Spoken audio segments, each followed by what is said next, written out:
Hello and welcome everyone to another show of Live at the Waterhole here on WildEarth.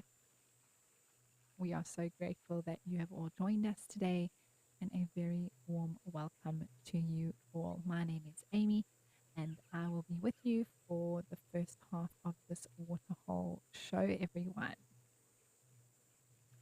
We have started the day off here at Okuyo in Namibia, where we have been watching some beautiful gemsbok drinking.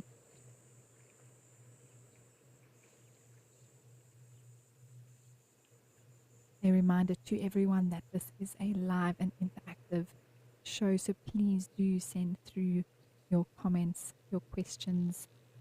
Let me know how you're doing today, whatever you would like to share. I'd love to hear from you and interact with you throughout the morning.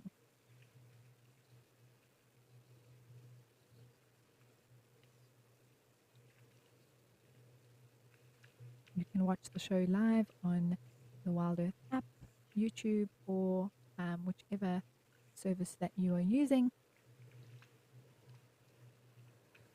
There are various channels, but wherever you are, welcome.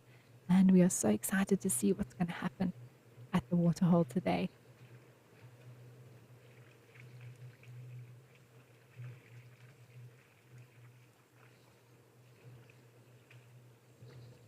Well, the sun looks to be shining here at Okakuyo, but let's have a look at what the weather is doing across all our locations.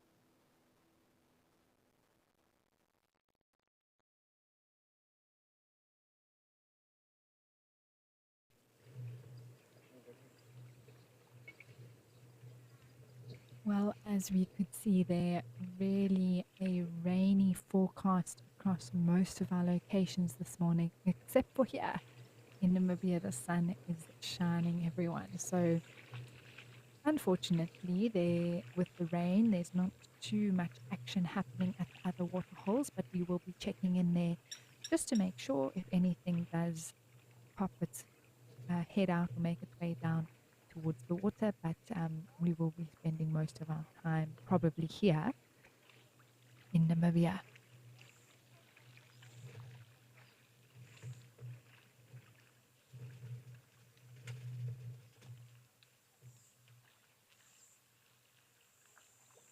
Hi, Patrice. Thank you so much for your comment. It's great to be here back with you, and thank you for watching. And yes, absolutely.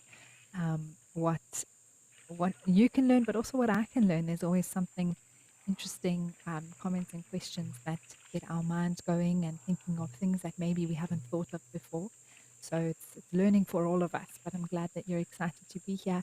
Welcome to the show, and I'm looking forward to the next few hours with you all.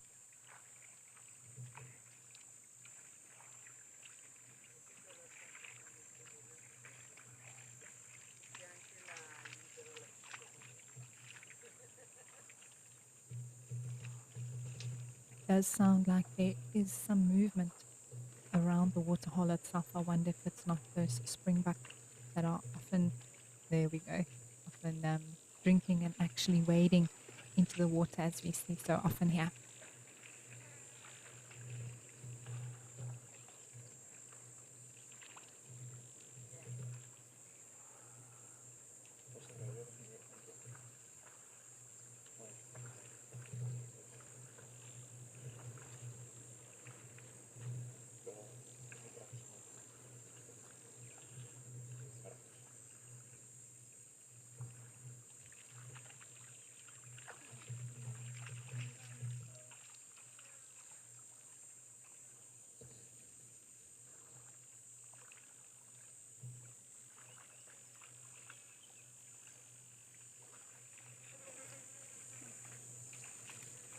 I do hope you see some elephants again. Yesterday was very special to be able to see those giants make their way down to the water. It was the first time I had been able to see such a large herd here at the Kikuyu. So that was really awesome and very cool to see them actually come down and not only drink, but have a full-on swim in the water here.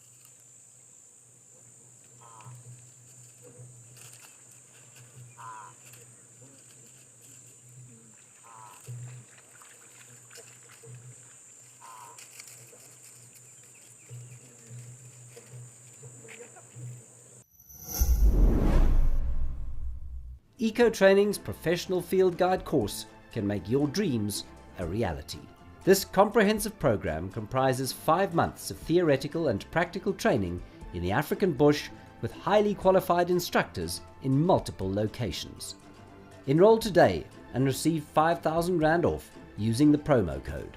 If you've just finished school or tertiary education and you want to head into the wild, Eco Training's professional field guide course is for you.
Just having a look at the springbuck in the picture and checking their tummies as well, just like the impala. We're expecting to see little ones appearing any day now. It is slightly early, but within the next week, I know there were predictions made for when we'll see the first little ones of the impalas in South Africa. So I think the earliest date was the 6th of November, which is only a week away now.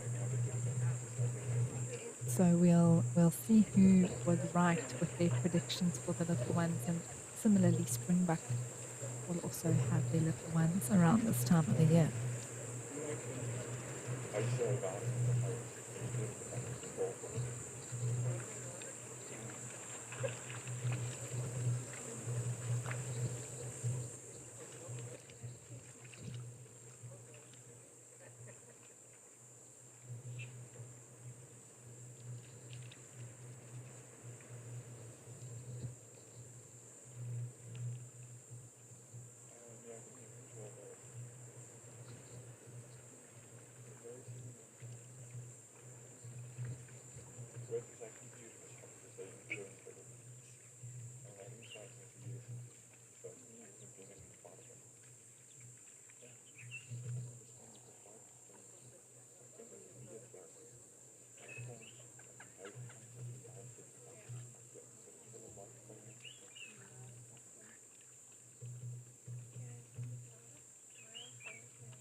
Picasso, you have asked a very interesting question regarding desert adapted animals.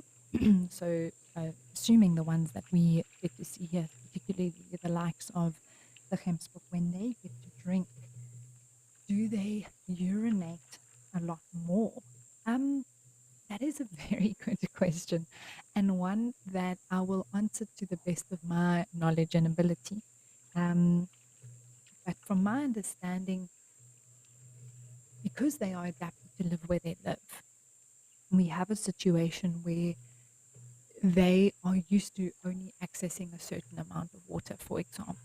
So I don't think part of their adaptation, specifically with a gemsbok, and I recently had the chance to actually visit an area of South Africa right up in the north that actually borders Namibia, where I saw a lot of gemsbok and oryx. And what I noticed about their urine was how concentrated it was.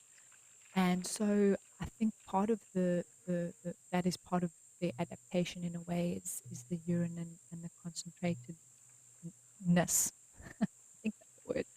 Um, of their urine. So if they were, they do have access to water there. They have pumped little water holes, things like that, which help them to be able to um, survive, I suppose is the correct word for that. And so what we have that ends up happening is that the the urine is more concentrated because of, I suppose, the lack of water to some extent, but they are able to drink. So if they drink more, oh, excuse me, I just have to clear my throat quickly. Sorry about that, Picasso. And sorry, I love my train of thought. Yes, so if they were to drink a lot more, would they urinate a lot more? Yes, I suppose naturally they would be, um, they would happen to urinate a lot more with a lot more water going into their system. Um, but I don't know if that would be something that they would, naturally do because of their living situation. So, Picasso, I will do a little bit more research for you to check that, but just based on a natural way that these animals live, you drink more, you're going to want to urinate more. Well, at least that's what I found personally. But also their bodies do, are able to really absorb that water because it doesn't come around so much as per their living environment. And like I said, I did notice with animals like gemsbok how much more concentrated their urine is. But thanks, Picasso. It's a very, very interesting one. And we'll have to look a little bit more into it. If there is all of a sudden an animal that's sort of adapted to the desert but has an influx of water, what does that do to that animal? Does it change its behavior at all? Does it change its urination cycle? But for me, just based on what I understand, if there's more water coming into your body, the more that you are going to have to use the toilet, as it were. But thanks, Picasso.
Hi, Wally.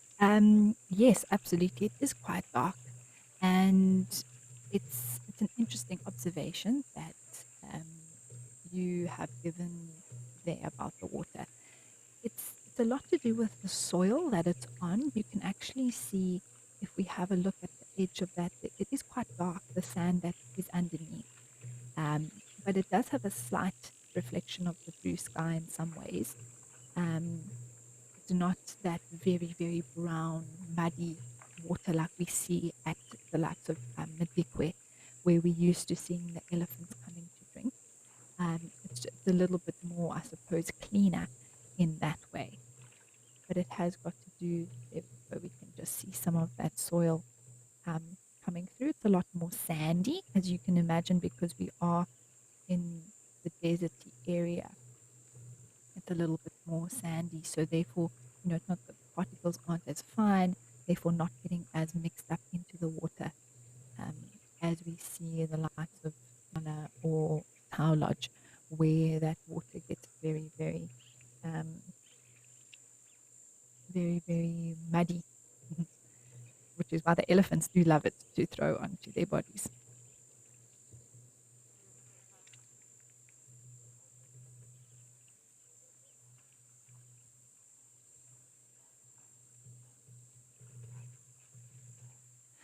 Well, since we are on the topic about the water holes and the water and the soil and all of that, let's go have a look at Jamala. You can see some of the rain that's falling and also the difference in the water quality.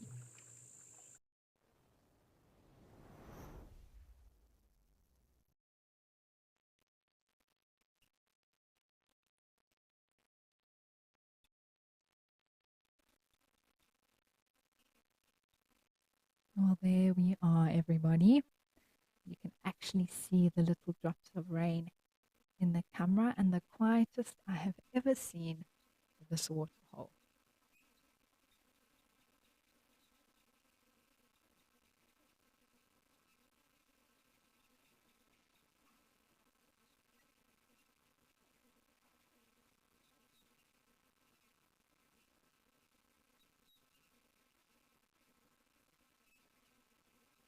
Even though it is quiet, I must say, it's quite peaceful, relaxing, the little drops of rain, how quiet it is.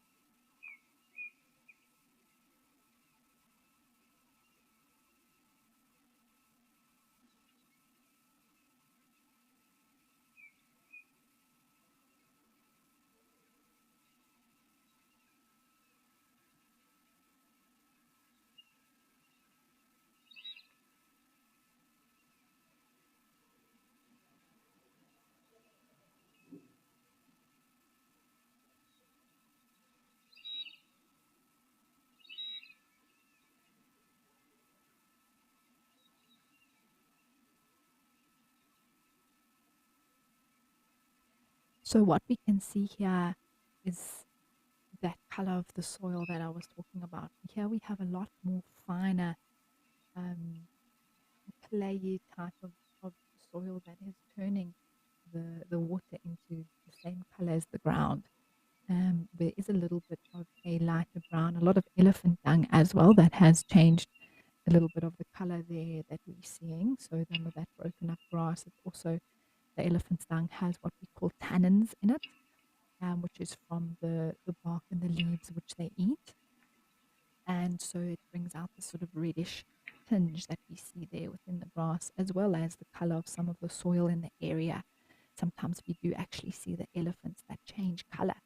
And as I've joked about before, it's not a different species of elephant. They've just put the color of the dust on their backs and therefore they turn a more reddish browny color. And so, yeah, it's one of these things where it's not something we often get to focus on because we often have animals to focus on.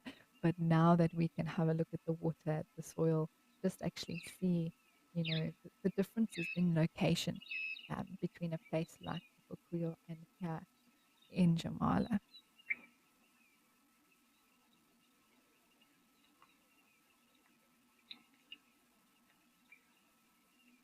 Yes. Patrice, absolutely. There's no animals, and it definitely has to do with the weather, Patrice. It is one of the things that does influence animals, very much so. And, for them, even though it's raining, they don't have shelter like we do. They can't go into a house, they can't disappear, but they generally try and find cover within the trees or some thickets where they can try and keep themselves covered up from the rain.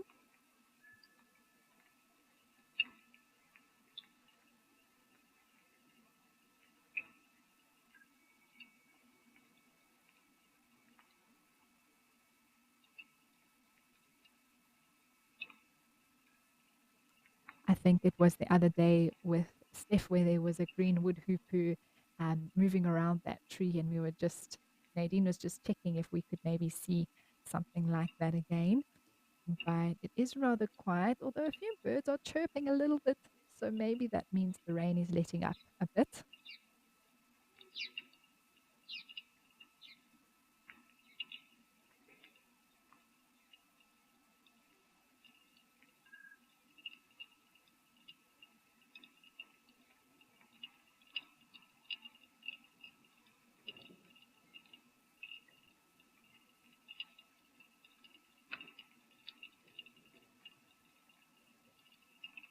All right. Well, it was great to be able to check out Jamala, see what's happening here, show you all at home what is going on. But let's go back to the sunshine at Okokoyo and see what the animals are doing over there.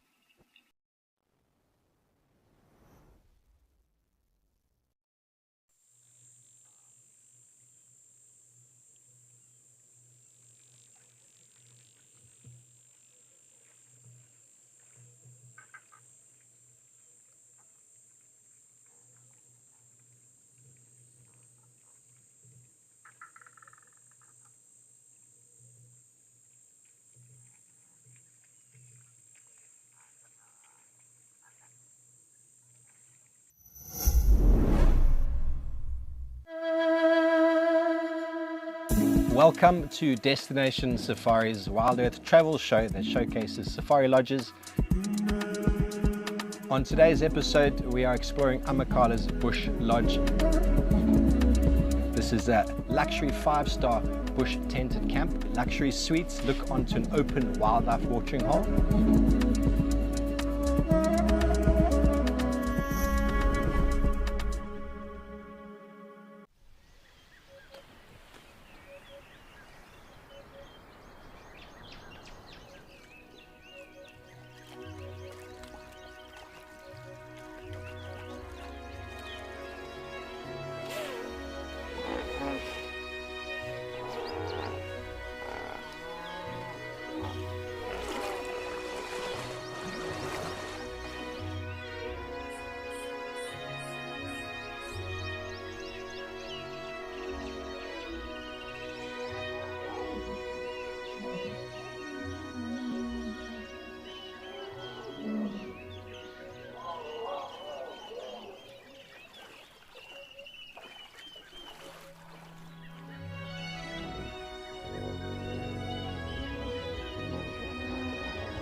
Well, we have just been enjoying the sounds of Okukuya Waterhole this morning. It is a beautiful day, a little bit windy. We can see that by the movement on top of the water there. But lovely to see a black-headed heron here. It's the first time that I've seen one at this waterhole, so that's lovely. And always good to be able to identify some new bird species. That's always one of my favorite things to do out in the bush or even on the waterhole. I know the waterhole at Tau always brings us some very good water birds, but we'll have to see what we can find here at Ukukuyo today. I can hear a blacksmith lapwing calling. That's that very high pitched noise in the background. Almost sounds a little bit metallic.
Oh, it looks like we have a beautiful big kudu bull approaching from the left-hand side, everybody.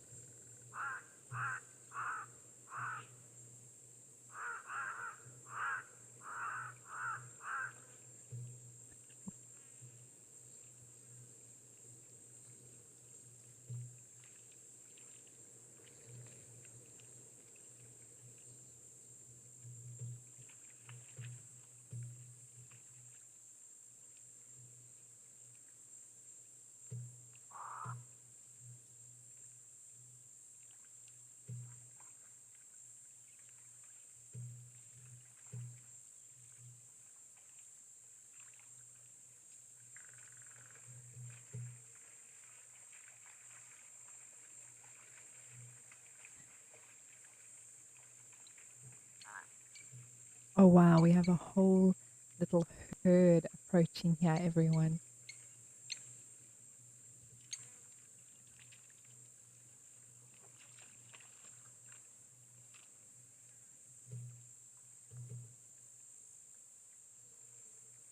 But if we have a look at the male that's drinking, his horns are not fully grown yet, but have a look how wide they are apart. He is going to be a very impressive male when he is fully grown.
So this is definitely one of the largest herds of kudu that I've seen here come down to drink, but lovely to see so many little ones around as well.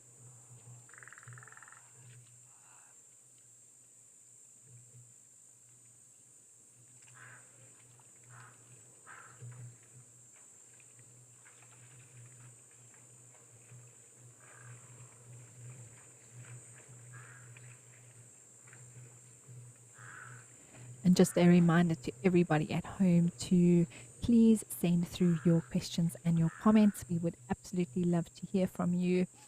It always makes for interesting conversation and topics. So they are most appreciated. This is a live and interactive show, and you can do so on whichever channel that you're sending through the website. You can comment on YouTube. Yeah, please do send them through. I would absolutely love to hear from you all.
Hi, Oscar. Thank you. I'm so glad that you are enjoying the safari all the way from Zambia. It is a pleasure to have you with us.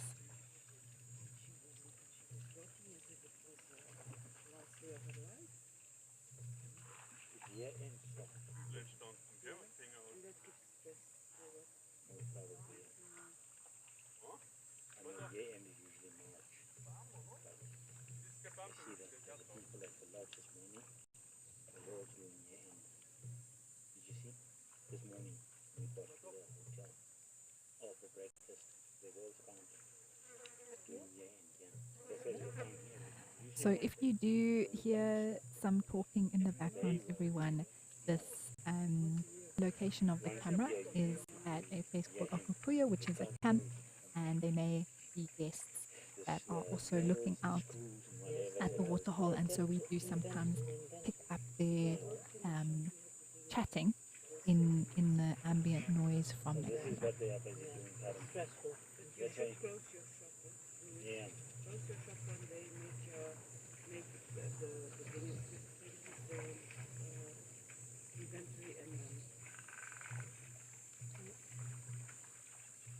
Het is leuk om de beesten nu echt in het water te zien. Zo, hè?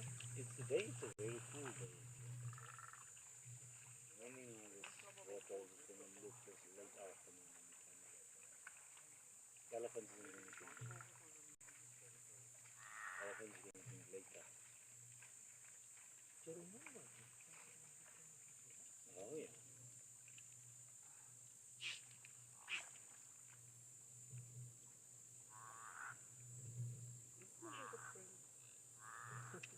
That's an acacia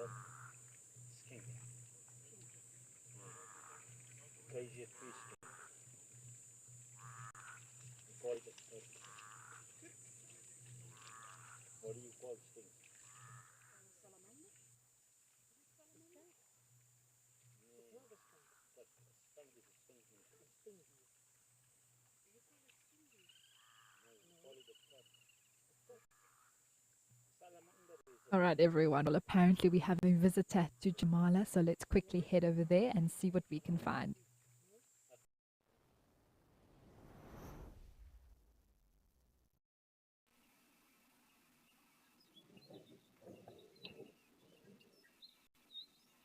There is life. There's a blacksmith lapwing just moving nearest to the camera.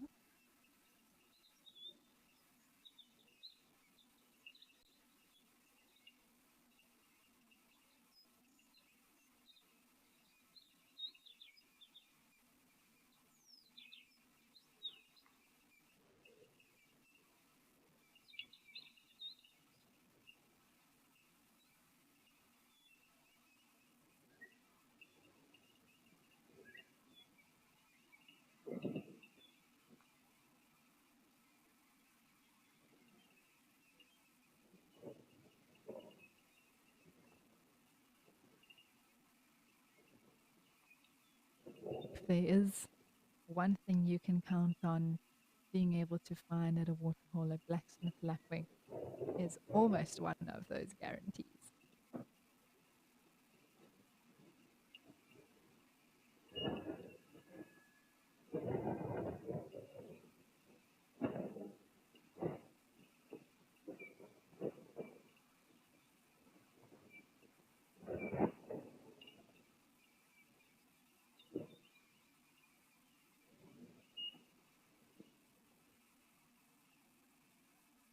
Also, just to mention once again about this particular location, there may be some construction noise going on in the background, and that is just from the lodge which this camera is based at in the background. They are doing some building.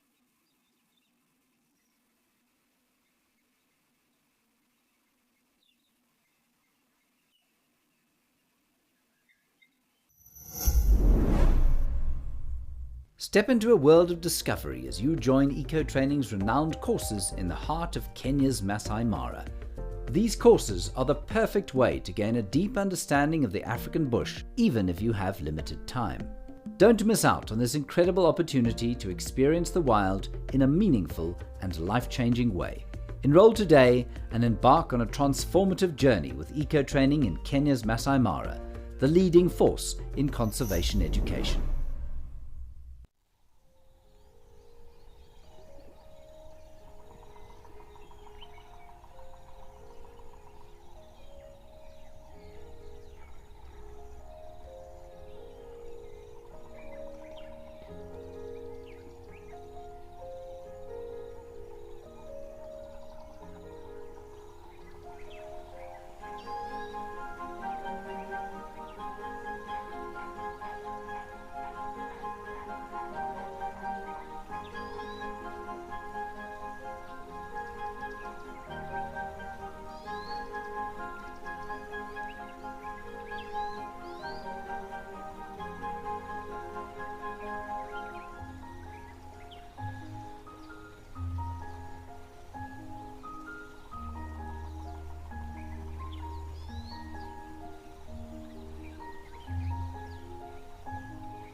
We can also notice on this lapwing, have a look at its feathers, how, um, well, for lack of a better description, messy this little bird looks. Its feathers are puffed out, it's ruffling itself around, and that's to do with the weather, the rain, the droplets that are on its body, and it does a little flick every now and again just to get rid of that.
All right, well, a second bird has joined the party here, everyone. So let's have a look. It looks like a starling. I just have to get a closer look to see which type.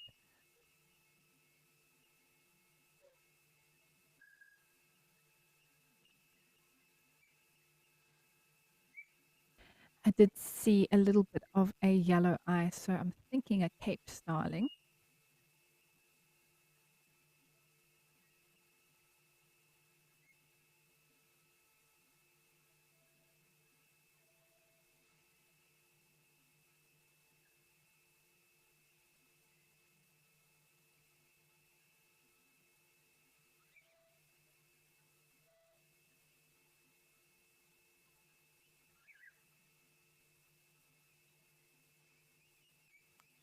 But I love watching birds. I know it is not everyone's favorite thing in the world, but I think that if you give it a chance, you do tend to really, it's peaceful, it's enjoyable, especially this little lapwing that's, looking for little insects or sort of invertebrates that it would be picking away at trying to find, ruffling its feathers every now and again. Um, Lapwings themselves are such interesting birds. They are fierce, to say the least. They are one of those things that really are small but feisty and punch way above their weight, actually.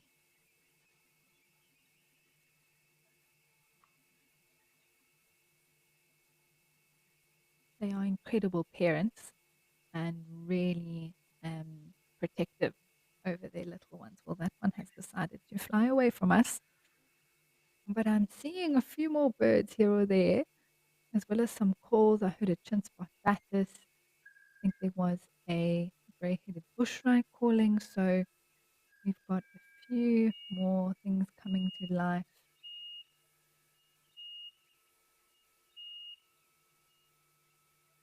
As maybe the rain is lightening up a little bit, everybody.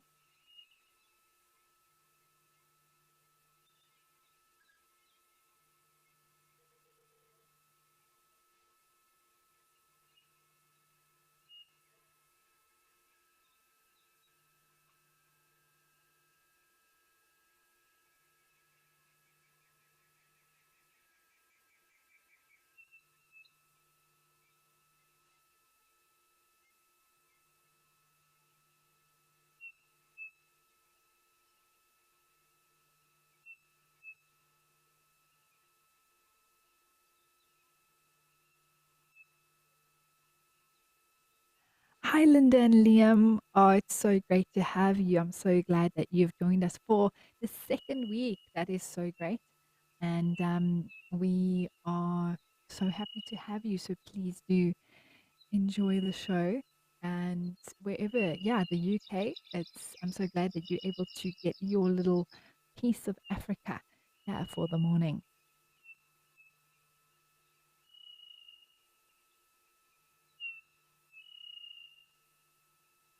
So we can actually take a moment to listen to those bird calls, which is really cool, everyone.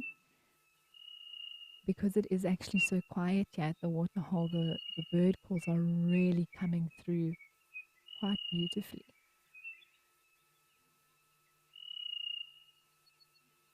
And so if we listen, we can hear what sounds like a little telephone ringing.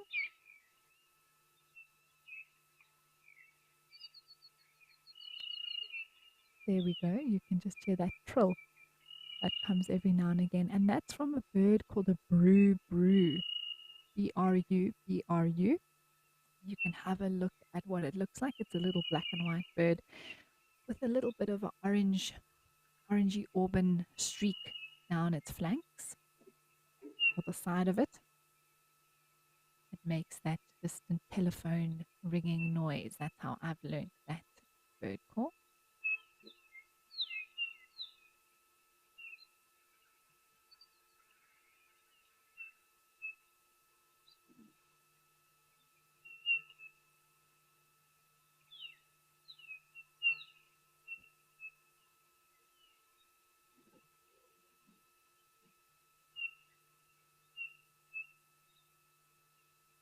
Then you can hear those little whistle notes.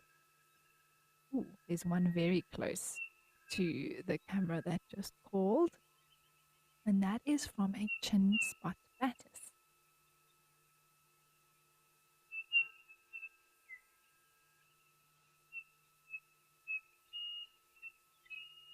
And I think there's definitely more than one calling.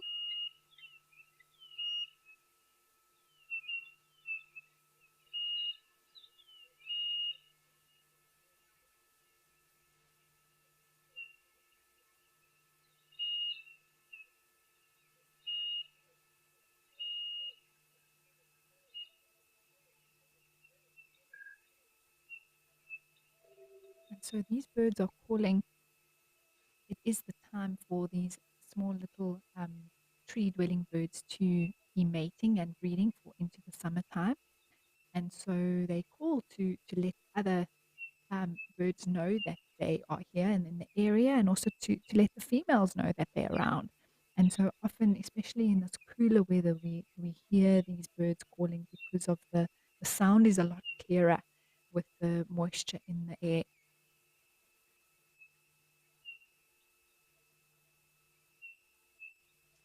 Just having a look around to see if we can spot any of these little birds, but unfortunately they are very small, the ones that are calling, so it would be quite tricky to be able to pinpoint one in particular.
All right. Well, while we are still looking to see if there's a bird that we can show you, everyone, let's head back over to the sunshine at Okukuyo.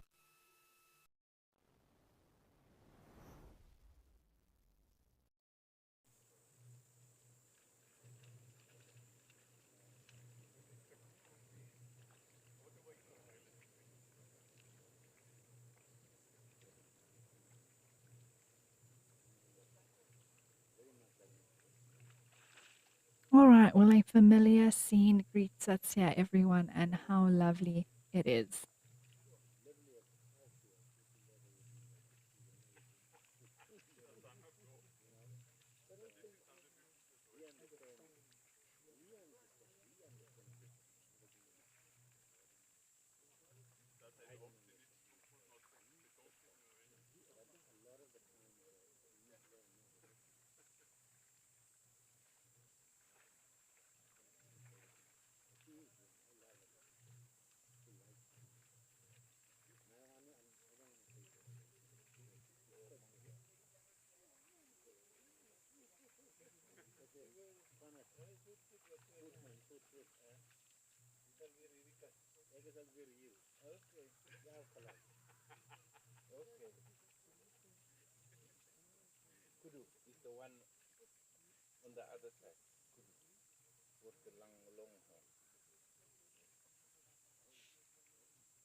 I was speaking earlier about keeping an eye out for any um, baby antelopes that we may see. And in South Africa, of course, with the impalas now, we're all looking out for the first little one. I don't think one's been spotted out on the live drives. If I'm incorrect, Nadine, please just correct me. But hopefully soon we'll be able to see one of the babies. But with the springbuck, although they don't have a fixed breeding season like the impalas, they do tend to have most of their babies, as with most of the antelopes out here. They tend to have their young when there's more food around, which happens to be in the summer months, although they can, fall pregnant and breed throughout the year. But I do notice a few of these springbucks with some round bellies. So hopefully, maybe soon.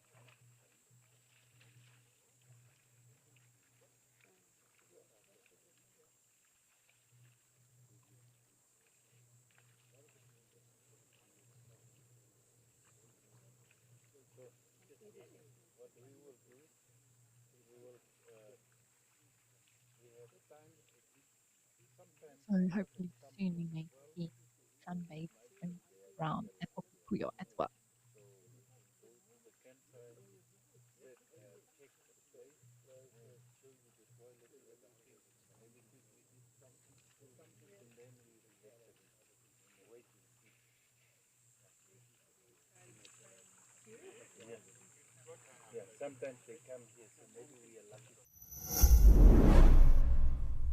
It's time to tap into your owl-like wisdom and elephant-like memory. Gear up for a month of Animal Quizmania this November. Teams will pit against each other every Saturday for some good old-fashioned interactive fun on The Sunset Show. To enter, form a team of at least 2 people, fill out the form on our website, and name your team. Come along and put yourself and your challenges to the test. WildEarth, bringing the fun to the safari.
Elephant is coming, eh? Elephant is coming. Yeah, they are coming, big group.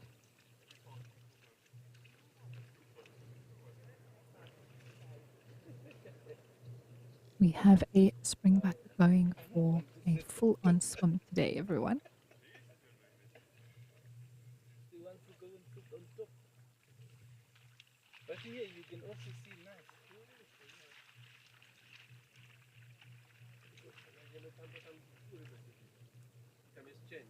Okay, but here. Yeah, take this one.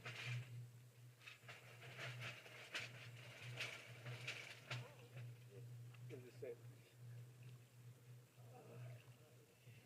Now you also see the baby. The babies are also coming. Everyone is coming. And then the females you will also see now. Right there they are coming. There they are coming. First one.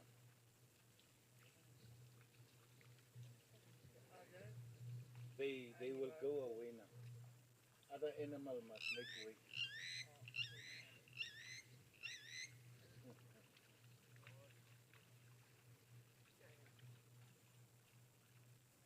Other animal will go now.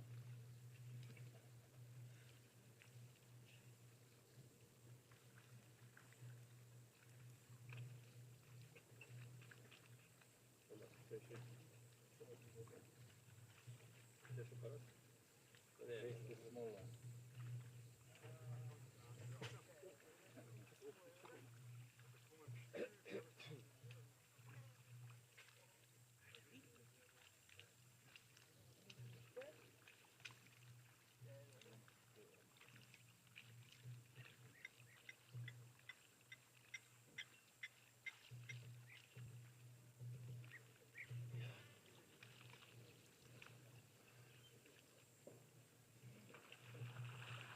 Hi, Lily. Thank you for your question.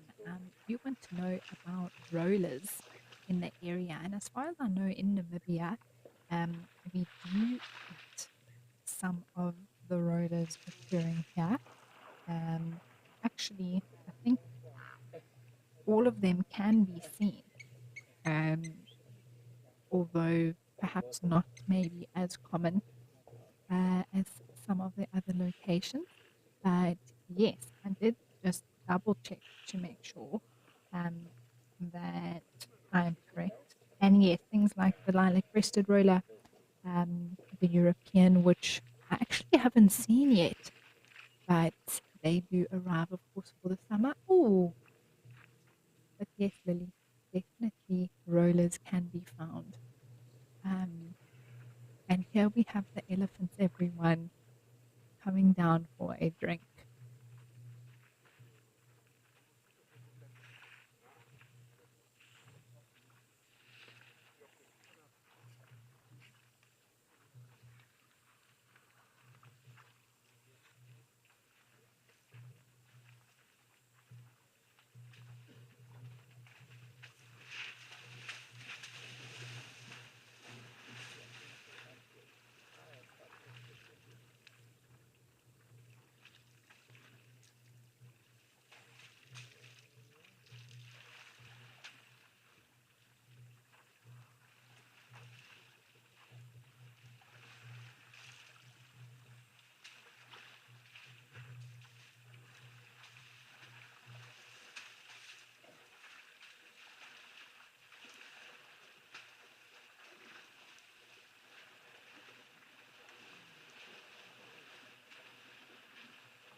Well, I'm not 100% sure if this is the same group as yesterday, although it is possible with it being in the same area.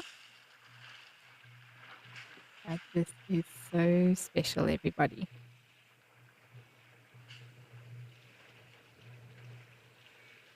I was thinking maybe today would be the first day on the show where I don't see an elephant, but Okukuyo has remained faithful, and we have some elephants that have decided to come for a drink and a swim.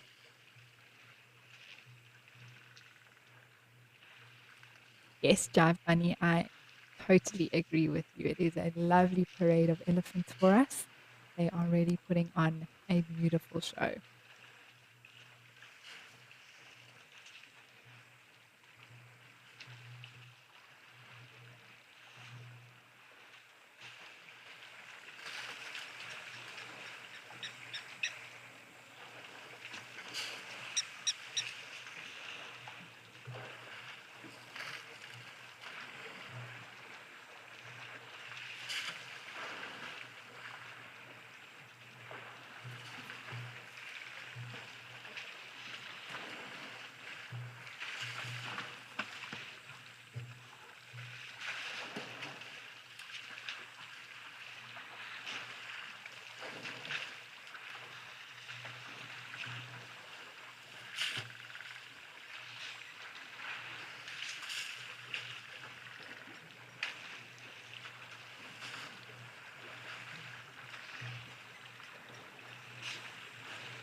Get one in the water, lying in the water.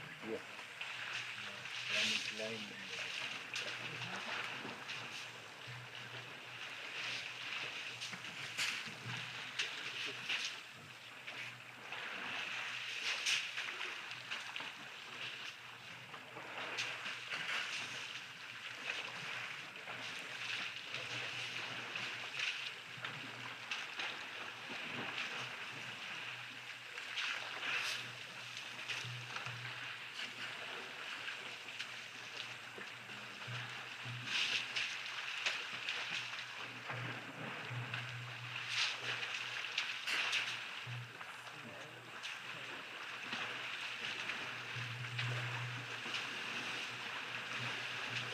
That one is swimming there.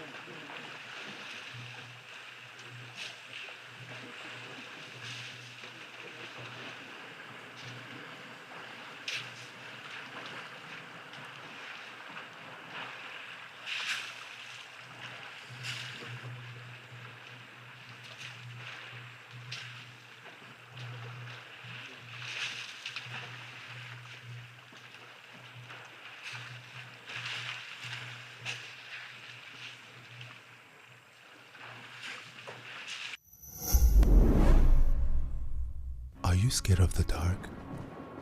Bats? Spiders? Hold on to your broomsticks because this spooky season, we are keeping it real with our Halloween fireside chat. Join us as we get dressed up and debunk myths behind some of our seemingly scary safari friends. Catch the thrills and chills this Halloween. Bugs and Hisses. WildEarth.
female.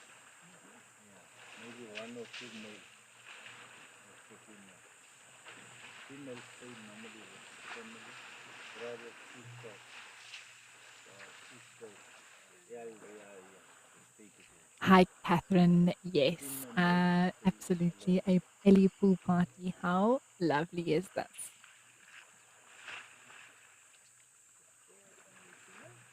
Mostly only female. If I were an elephant, the one thing I would enjoy the This one most is female. would be the pool Yeah, parties. you can see here the breast and that the breast. But this one also female.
It's awesome.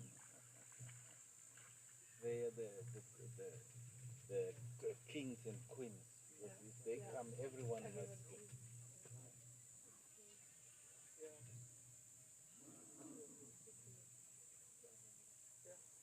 Yeah, they are coming now.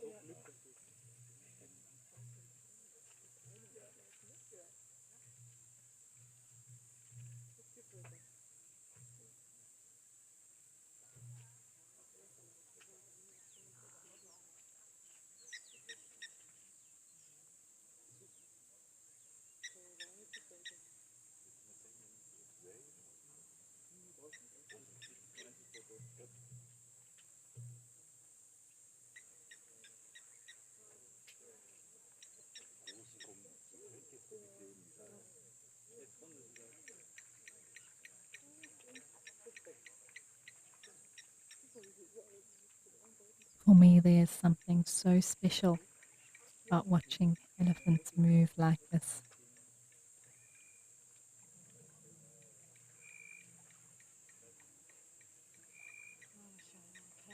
You missed it. Yeah, because they are normally here from 11, anything. Always they are around here.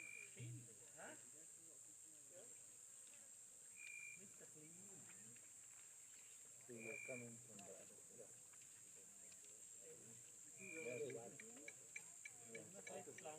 I was coming from Oregon. Yesterday, okay, we found a lot of males. So far, the lines is here. Open water. Only three. They are just Okondeka, just here on top there, like the dune area. They are laying there under. Hier weer ons Okondeka. Net soos jy daar by Okondeka kom, kan jy net so links op. Dit lyk of dit so 'n duin area is. Dit lê daar onder die boom. As jy so bo gaan staan, ja. Nou daar so onder die boom lê. Maar hulle sal ek dink hulle sal lank lê want hulle is ek dink hulle het dit geëet.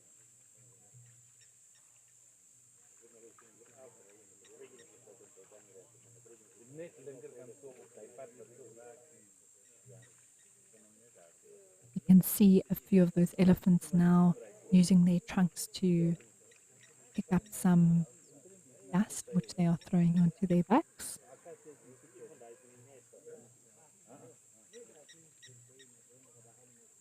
Net bo aan jou regterkant die enigste boom wat daar staan. Okay.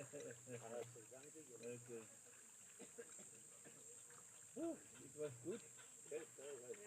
Yeah. That's normally the time there.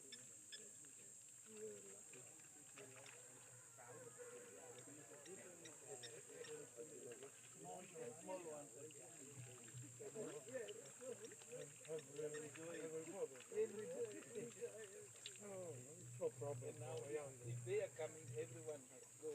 They're running away. Now they are coming.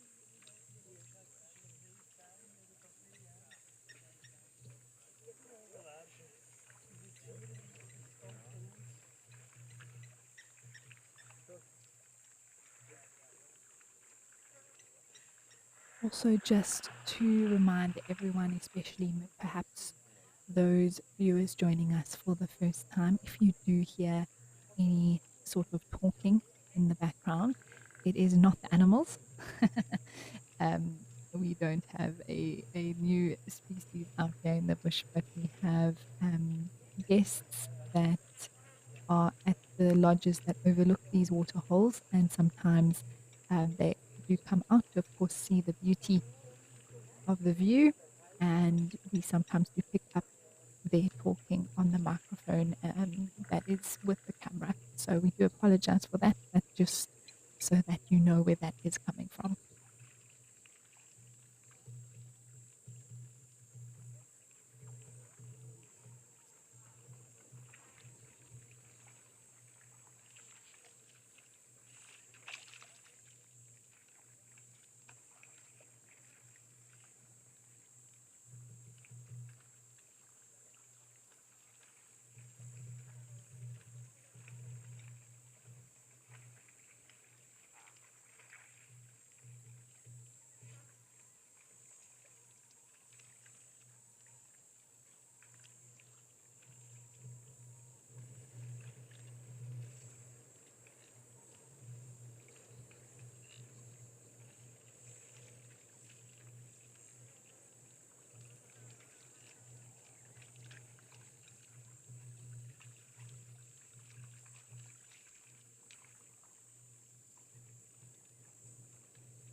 All right. Well, those elephants have now moved off. I'm sure they are going to head off into the thickets, perhaps start feeding.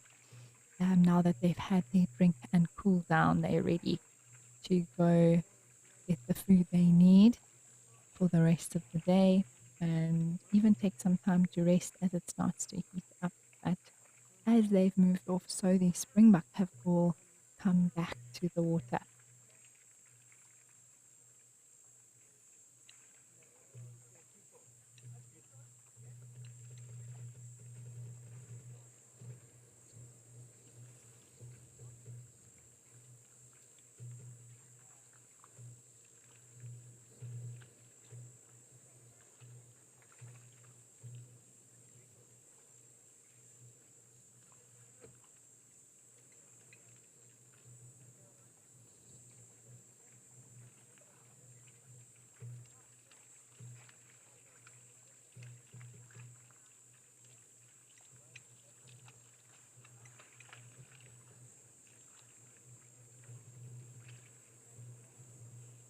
I'm yet to see a zebra here today.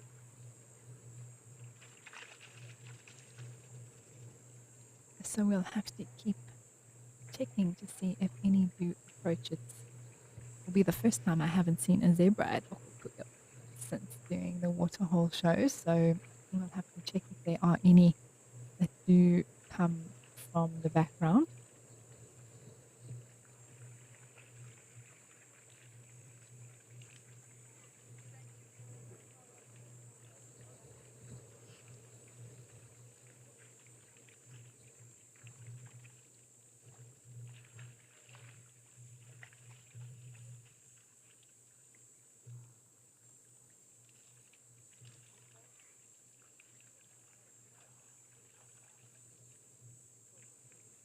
It is interesting, isn't it, how these animals, specifically elephants, do simply just disappear. They are so huge, but yet so quickly they seem to vanish into the surrounding areas.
All right, everyone. Well, very soon, in fact, in about 2 minutes or so, we'll be getting on board the Africam cameras. So we'll have a few more locations that we'll be able to visit.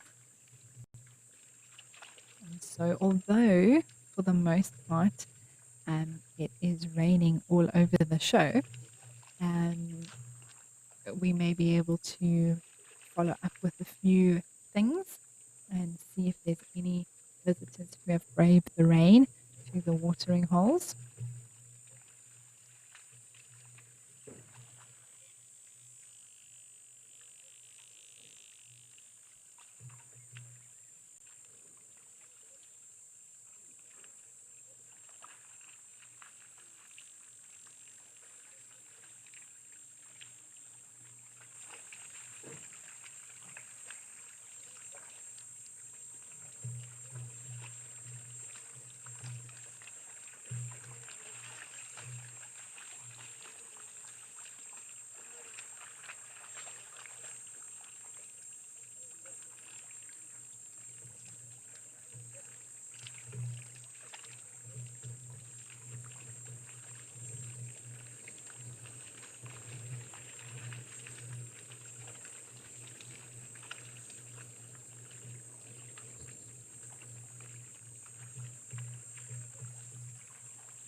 All right, everyone, we are still here, but are now with Africam at Nkoro Pan, and there is a bird of prey in the tree.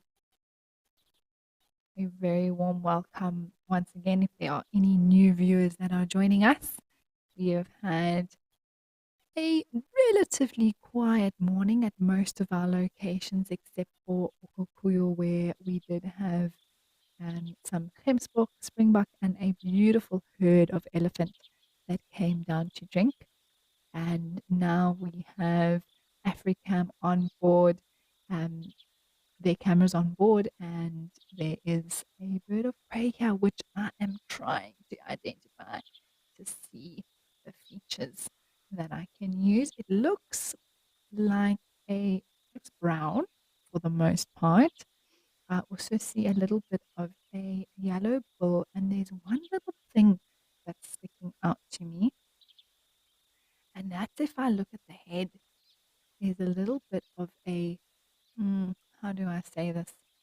Um, the feathers are sticking up at the back of the head, and it's looking to me like this is a Warburg's eagle, everyone. But I will just have to check a few things to make sure. It does look like there are feathers all the way down to the feet, which is another thing that we check for. And it's having a bit of a preen now. I'm not sure if it is still raining here or not.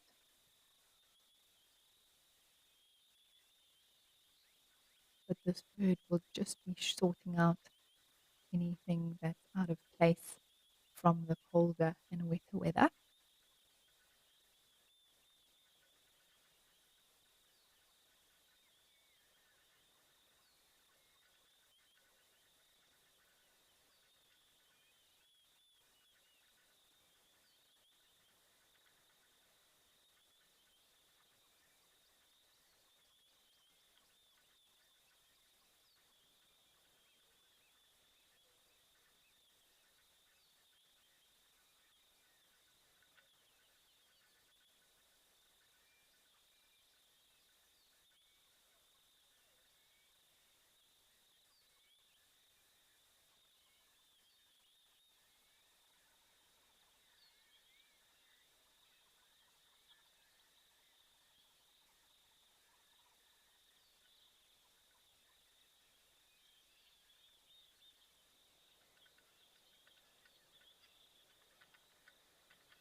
So what this bird is doing is it's going through its feathers and realigning all the little pieces of them, making sure that they are strong and fit together nicely, and all part of making sure that it can fly smoothly and efficiently.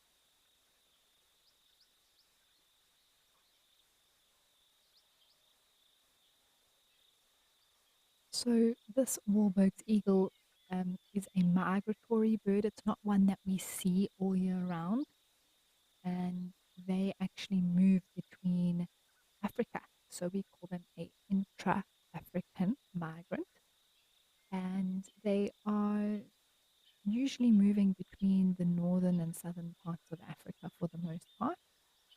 And so they started arriving here. Actually, we can spot them from as early as August, but it's usually around September now into October. They're one of the first ones, as along with the yellow-billed kite, that I tend to notice, and then I know that summer is definitely on its way.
Well, speaking of migrants, everyone, I can hear another bird call in the background, which also makes me very excited, and that is that of a Deirdre's cuckoo.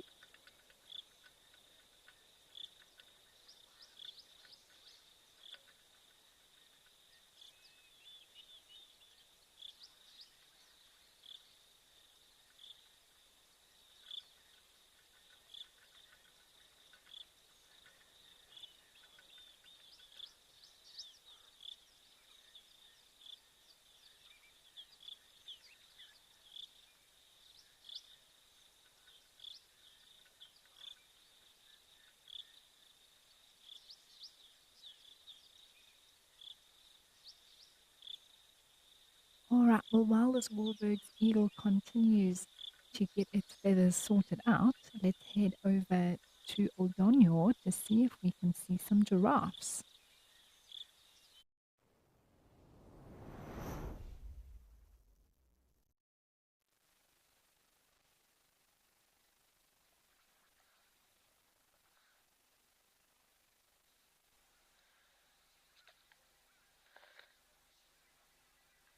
All right, everyone, this is very cool. I'm very happy that we've been able to come to Oldonyo here in Kenya.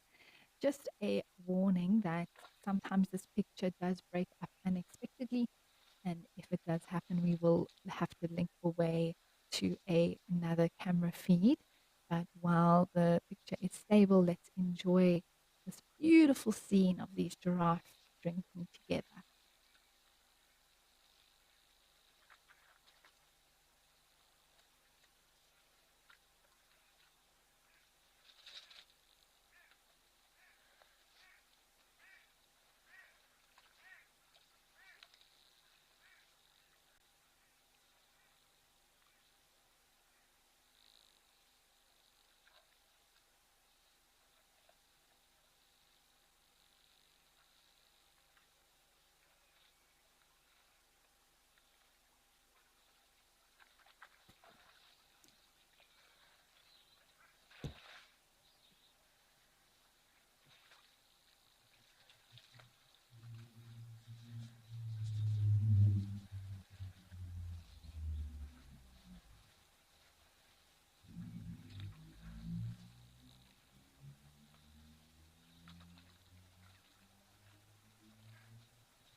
Whether you're a retiree, a recent graduate, or a professional seeking a change, the 55-day eco-training program is for you. With the coaching of experienced training guides, you'll embark on an unforgettable adventure that will give you a deep understanding of wildlife, conservation, and African cultures. If you sign up locally or internationally using this promo code, you'll receive 2,000 Rand off.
All right, everyone. Well, we are going to head off to another Africam location in the area of Kimberley in South Africa called Kamfusdam to check on the flamingos.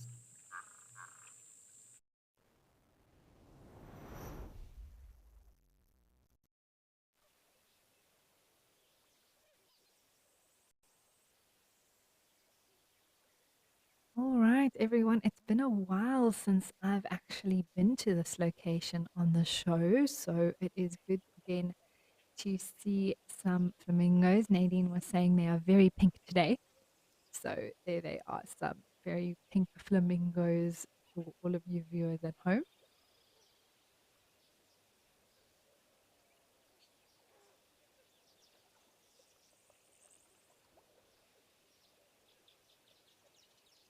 Oh, and a few of them just flew off.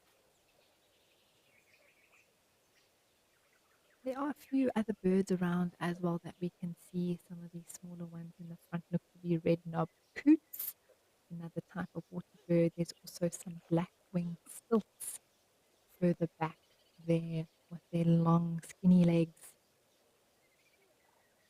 moving around the water.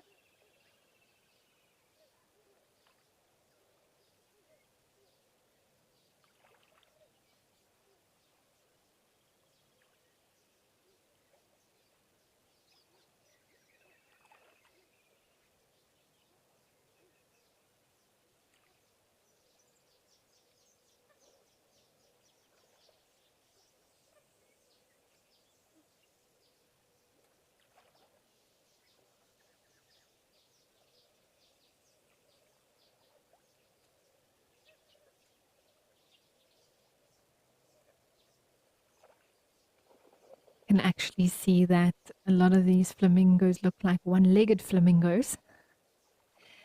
Flamingos are known to stand on one leg, but what they actually do is it helps warm up the other leg, so they're able to retract that leg right up into their feathers, and then they can alternate between the one to the other. One of the first things I learned when I started seeing these flamingos at Compassdam is that flamingos can stand on one leg for up to 4 hours before they need to change over.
I think also because of the cooler weather, we can see these flamingos trying to preen their feathers as well, neaten up themselves, not too busy feeding at the moment, although some did fly off now.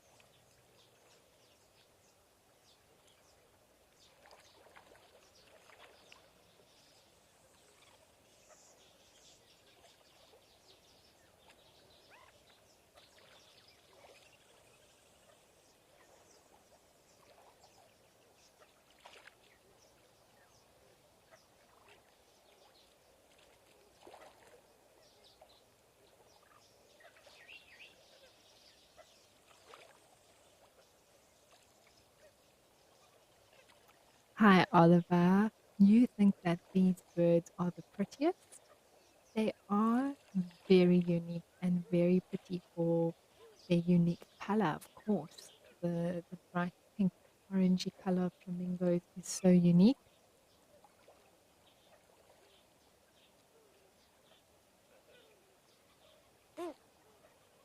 All right. Well, apparently there's another very cool bird that we can go have a look at Nkoro.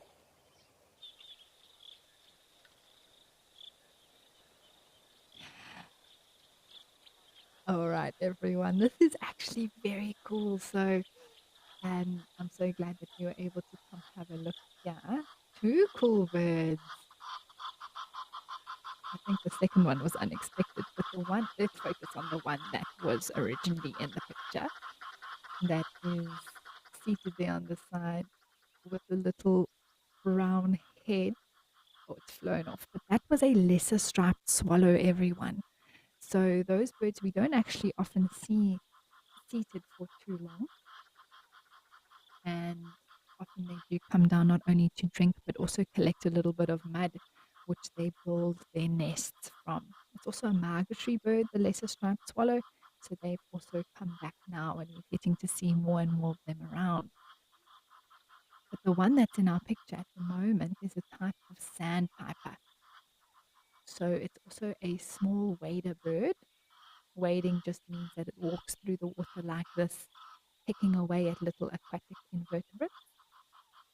And just based on a few key features that I noted there with the white eye streaking, there's a bit of um, coloration around the neck. I think that is a wood sandpiper.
It looks like the sandpiper is having an absolute heat here today.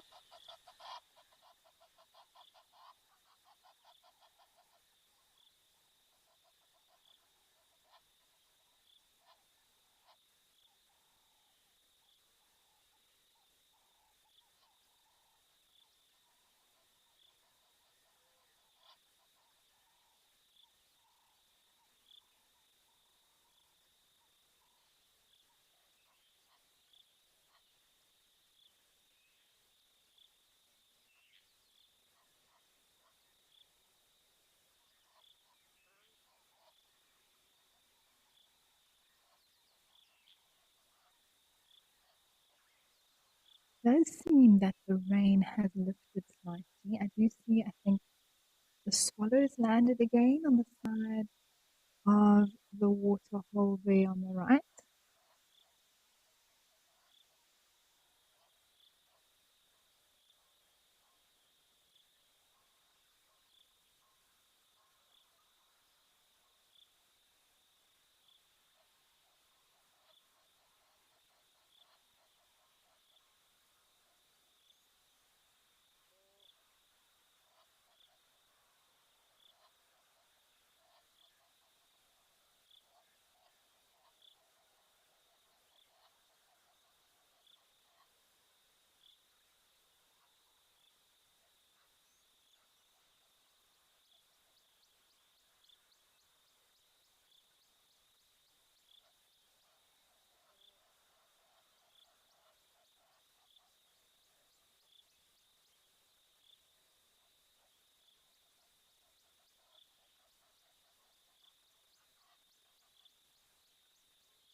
We are just going to check if that swallow is still around, everybody.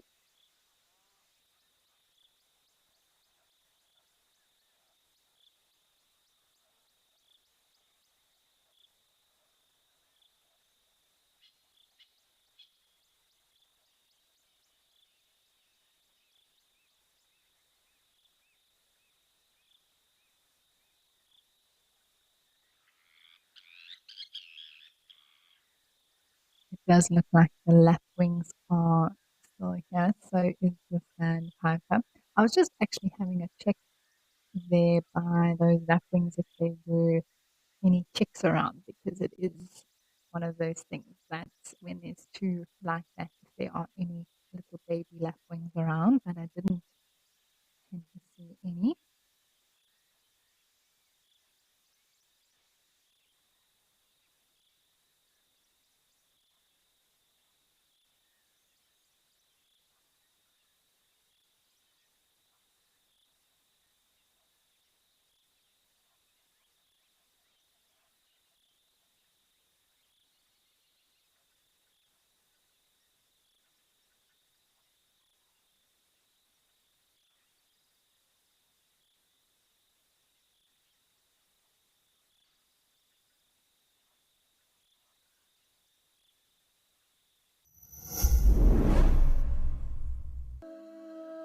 What if you could explore the world from an entirely new perspective? Flying a real drone live without leaving home. This is Nature Eye. Discover our planet's landscapes with a personal guide and a powerful camera. Every flight helps conserve the locations you visit. Book your adventure with Nature Eye.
King's Ocean has an underwater camera for these flamingos to actually see what they do with their heads when they stick them underneath. They have a very unique way of feeding. They actually turn their bills upside down and hook it through the mud in order to eat little sort of invertebrates and mollusks and things that they are finding and can see.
Well, we are going to leave the flamingos and coots and head over to Mabula.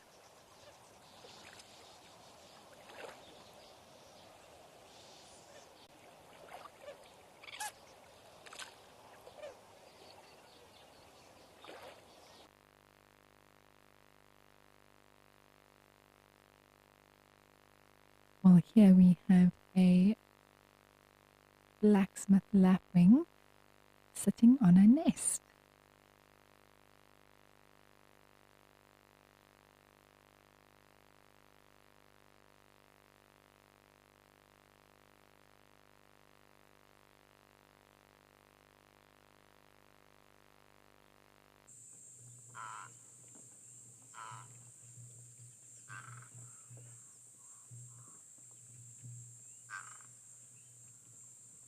Apologies, everyone, we've had to come back to Europe, but I do see some zebra, which was what I was saying that before the end of my half of the show, I would love to see a zebra come down here in Okukuyo.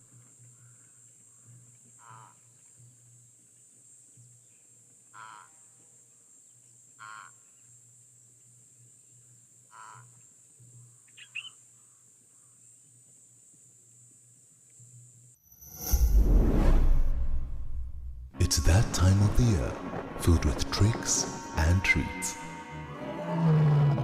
From the creepers to the crawlies, we're scouting the creatures that keep you up at night. Hang on to your seats as we debunk the myths behind the safari's scariest. Turn out the light and lock your door. There's a spooky safari coming to your home. Come along for some hair-raising fun this Halloween with WildEarth.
It has been a wonderful morning with you all.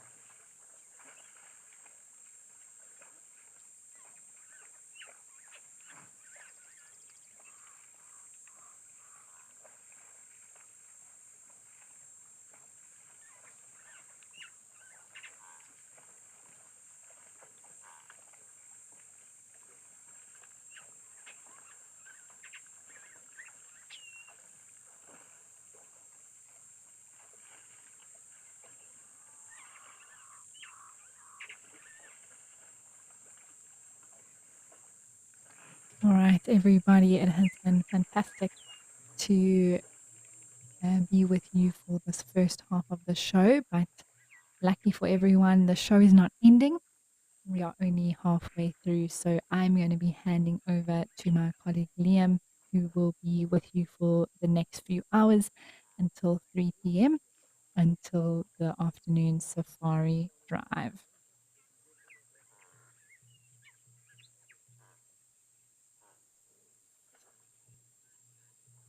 Good afternoon, good afternoon. My name is Liam Burrow, and I'm the lucky naturalist that is going to be taking you through the second half of the Live at the Waterhole show for this afternoon.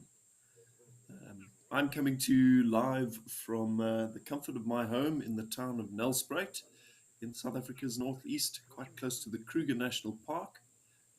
But the scene we have in front of us is from Okakoyo in Namibia. This is kind of in the Etosha area, way up in the north, a very hot, dusty, dry place. You can see a bit of a dust devil, sort of a dusty tornado in the background there. And then a number of oryx. These are southern oryx. Wildebeest in the background, quite a few zebra, and the odd springbok here or there as well. What a nice scene.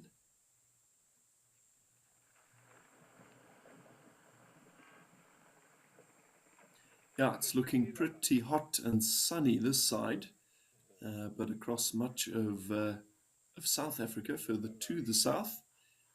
Oh, bit of running there. We're experiencing very, very wet and cold conditions, with a large cold front having come in from the Atlantic to the south. And it's been hanging around, as I say, for a couple of days.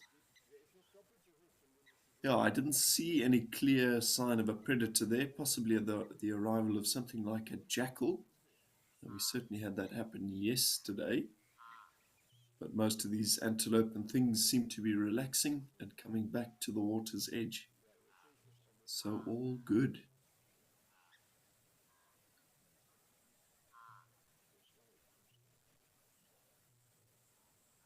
Yeah, as I say, very cold, wet and rainy pretty much everywhere else. That can certainly present some challenges if you're actually out on safari in person.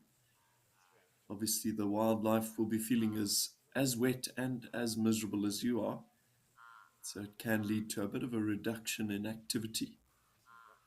But thankfully, in very sunny Okakoyo, and I presume fairly sunny Oldonyo, at least those two spots are still full of life. And I'm sure even at the other slightly damper locations this afternoon, we're expecting some life.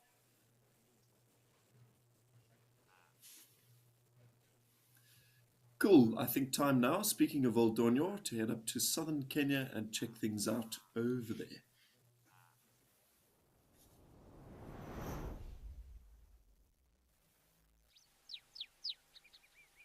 Beautiful. A very, very nice Thompson's gazelle by the looks of things. Similar perhaps, at least visually in some ways, to the springbok that we have been seeing around Okakoyo, but these are actually two very different cups of tea indeed.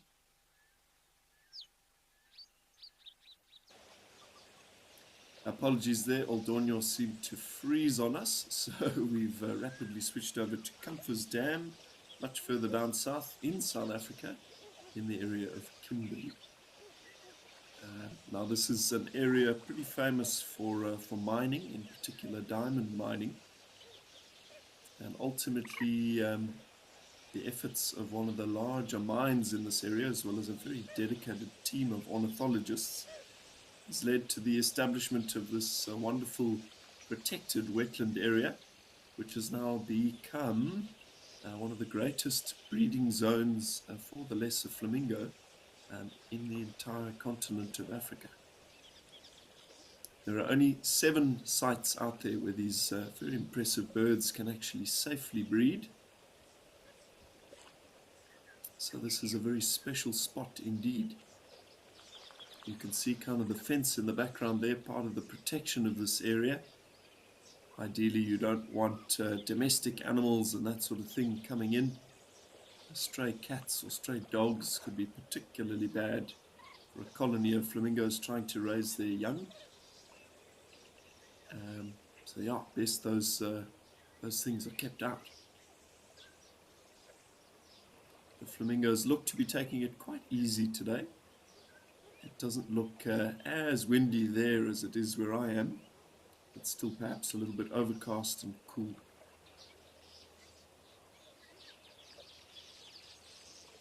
Itzi, thank you very much for the welcome.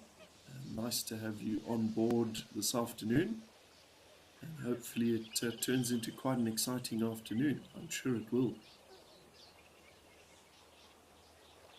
Yeah, we've got a nice mix of greater and lesser flamingos here. It's pretty easy to distinguish them. The greater are the very big ones. The lessers are the slightly smaller ones. So there are more lessers present, but a couple of the pretty lofty looking greaters kind of mixed in.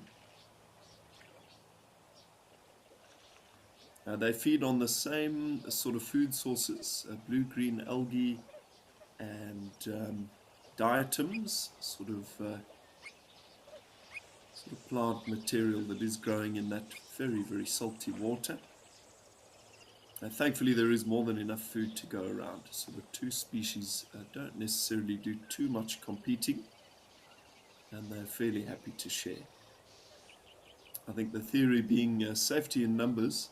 There are a lot of threats out there for these flamingos, in particular from above. Things like eagles love to prey on a tasty pink flamingo. So it is much better for the survival of the individual to be in a very large group. I don't think they object to having plenty of neighbors at all.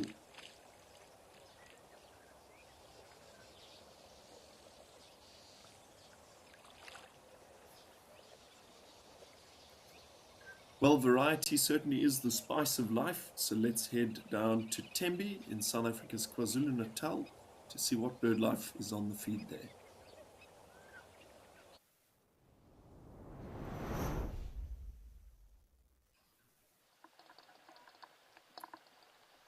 So this really is a pretty special part of the world. You can see what I was speaking about. Very, very drizzly and wet today.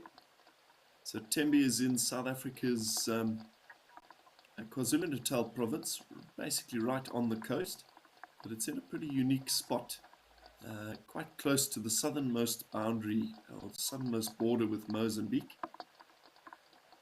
This was an ancient migration corridor for elephants, and as a result, the population of elephants here in Tembe is pretty special. There's some very, very old genetics in this population, and as a result, it's got some really impressive tuskers. Now, no ellies to be seen as of yet, but we do have 2 woolly-necked storks, aptly named, walking around in this long grass, I presume looking for things like insects. They're very opportunistic though. In the absence of something like a grasshopper, they'll happily take a little baby snake, perhaps a chameleon, a frog.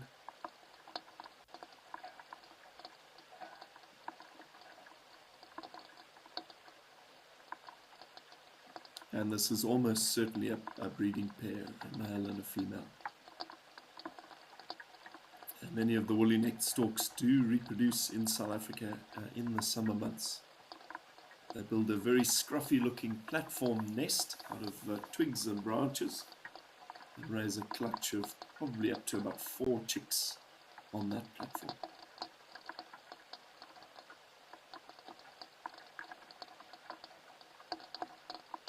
And they do appear to be having quite a bit of success in their feeding activity there. Every now and then you sort of see them snapping something up. I think in weather as wet as it is today, almost certainly quite a bit of frog life out there.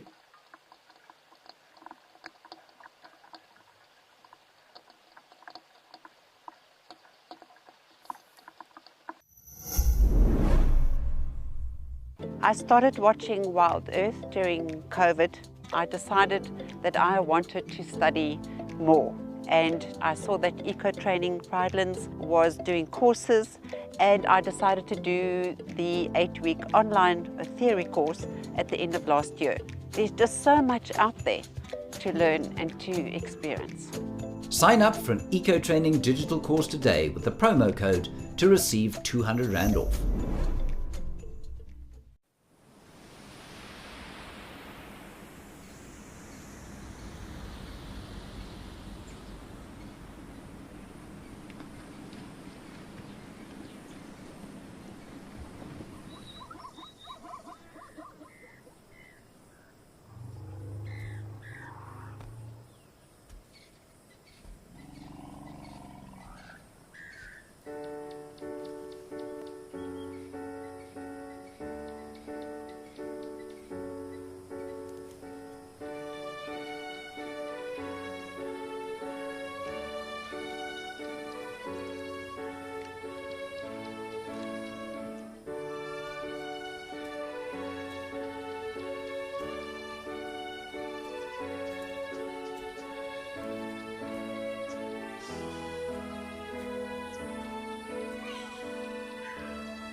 Not much activity to speak of in terms of thirsty wildlife. Does look like a couple of impala in the background there, trying to hang around very close to some protective vegetation. One way or another, on a drizzly day like today, pretty much everything is going to be soaked regardless of where it is, but life goes on.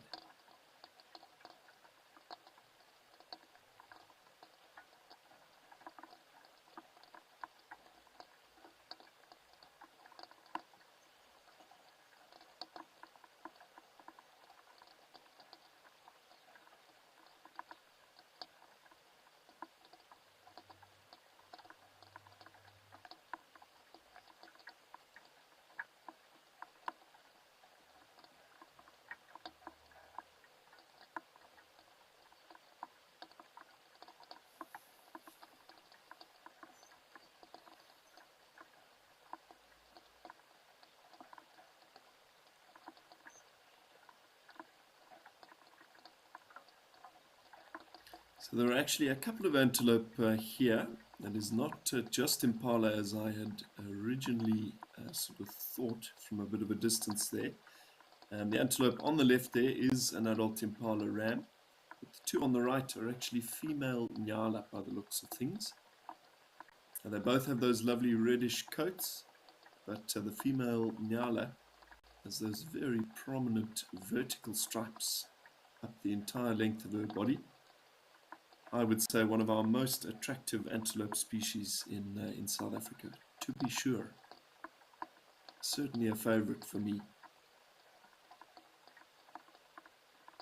Yeah, conditions looking very soggy indeed.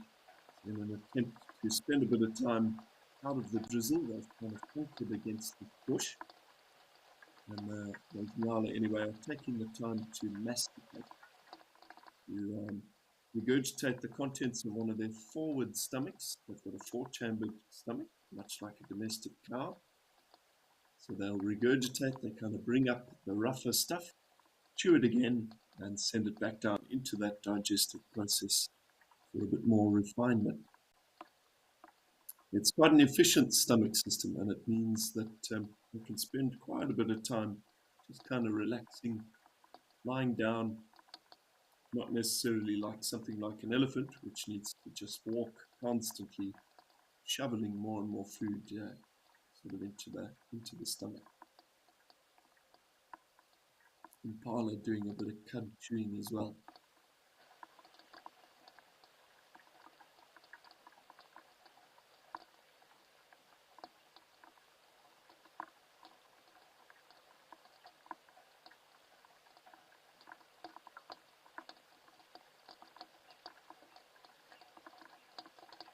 I think on slightly drizzly days like today, it's important to remember to slow things right down.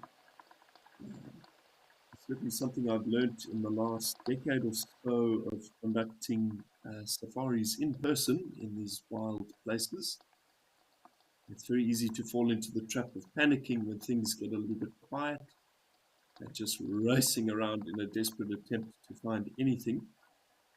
Inadvertently, while you do that, you end up missing plenty of stuff, plenty of interesting aspects of the natural world that have value. It doesn't necessarily always have to be big, high-profile stuff. There is beauty in every living thing.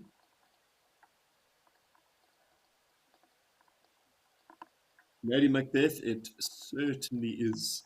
The view out of my window is certainly looking much the same today. I don't envy anybody who has to be out there in the rain today. But ultimately, the rain is a major regenerative factor in the function of these environments. While it might be a bit cold and a bit unpleasant for much of the wildlife, it brings very good things. You can see a lot of that grass already starting to turn the most beautiful shade of emerald green. As these water droplets plummet through the atmosphere, becoming supercharged with microscopic particles of nitrogen, essential building blocks to life. And as that rains onto the soil, it's doing a far better job of implanting nitrogen-rich fertilizer into all of those processes than any artificial thing we can try and reproduce. There is no substitute for heavy rain.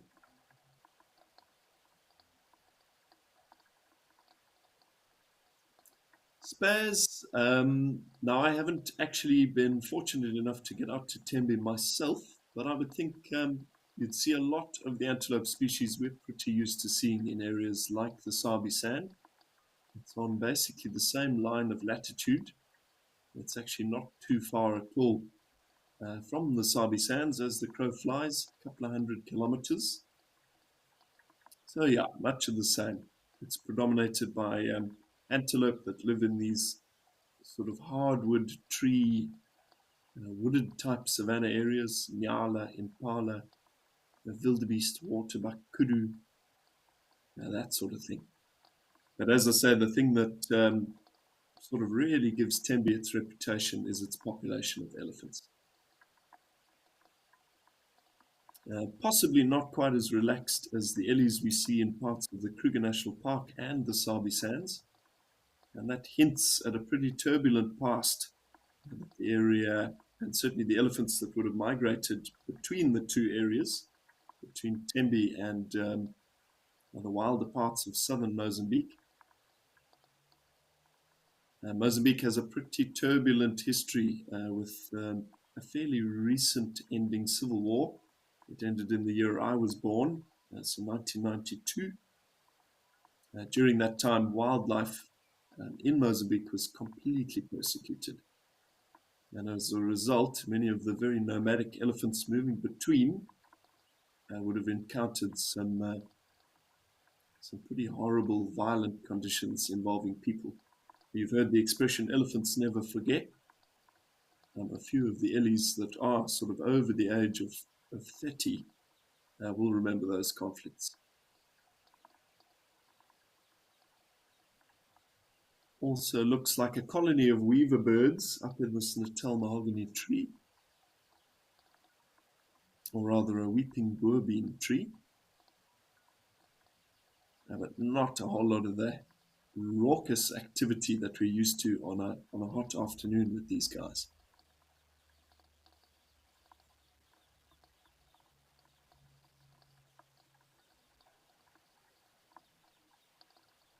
The male is responsible for the construction of that very impressive little basket nest. It takes him quite a bit of time to stitch it all together with very expertly trimmed pieces of like palm frond and nice soft grass for the inner lining. Now, once he's completed it and he's confident that it is his best work, he'll sit very nearby, flap his wings, and call to invite ladies in. Potential mates will come in and investigate the nest. Obviously, if she's going to risk trying to raise a family with him, she wants to test out sort of the quality of that nest, its structural integrity and such. So she'll check it out. If it meets the standard, she'll mate with him, and they very rapidly start to raise a family. But if it doesn't meet the standard, she chases the male away, flies onto the top of the nest where it's sort of anchored to a long branch. She'll cut the 3 or 4 strands of palm frond that kind of attach it, and she'll drop the nest onto the ground. The message being, time to start again.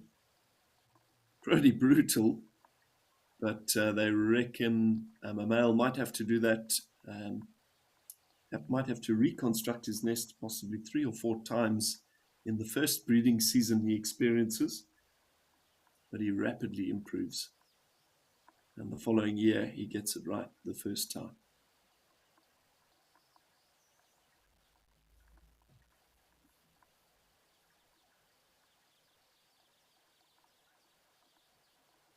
Taichi, good evening and welcome. Wonderful to have you coming to us from Japan.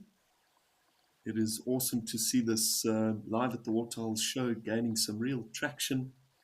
It seems like we're getting viewers chatting to us from all over the place. I'd like to remind you once again, we love to keep these programs as interactive as possible. So keep your questions, comments, and even just hellos coming throughout the show. It's always wonderful to hear from you.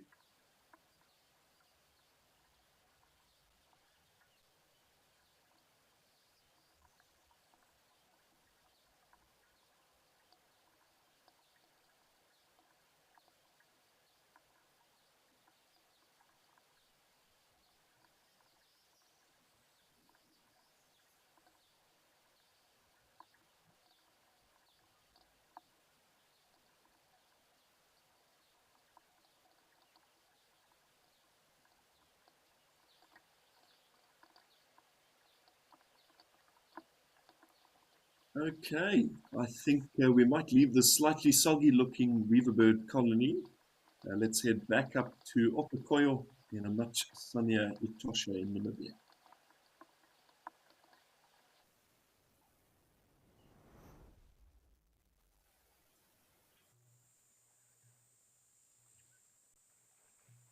So back over at Opokoyo, I'm still looking at quite a few oryx The odd springbok peppered in around the edges there.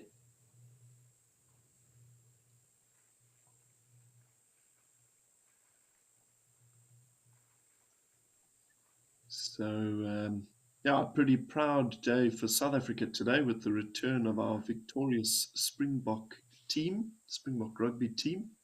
So welcome back, Pops. Made us all very proud. Certainly some very exciting rugby festivities over the weekend.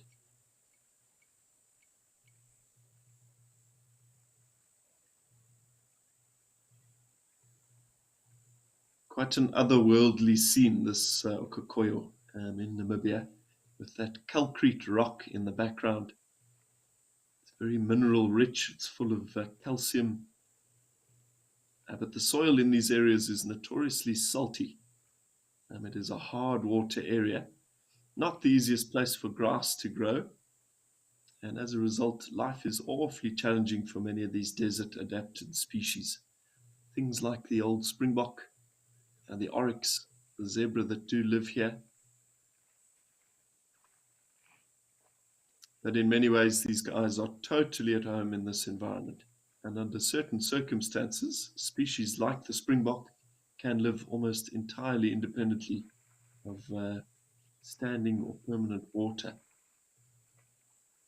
A pretty impressive feat, considering you or I, dropped in a similar environment, would possibly only last something like 12 to about 48 hours without a drink of water. It is one of the most critical things for life.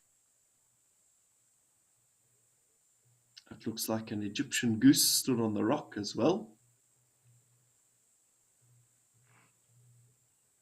And as I say, oryx off to the left. We were only very briefly sort of looking at that scene at Old Donyo in southern Kenya with that gazelle.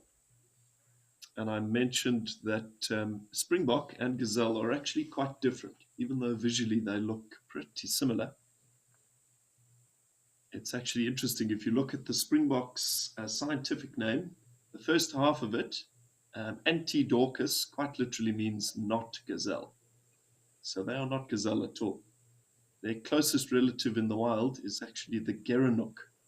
If you don't know what a gerenuk is, it's certainly worth a Google. It is the most bizarre looking browsing antelope species. Has the ability to stand on its hind legs. Its whole sort of pelvis pivots to allow that behavior. And then it'll actually put the front legs up on a branch and browse 5 or 6 foot off the ground. Seriously bizarre. I'm not aware of any other antelope in Africa that can do that.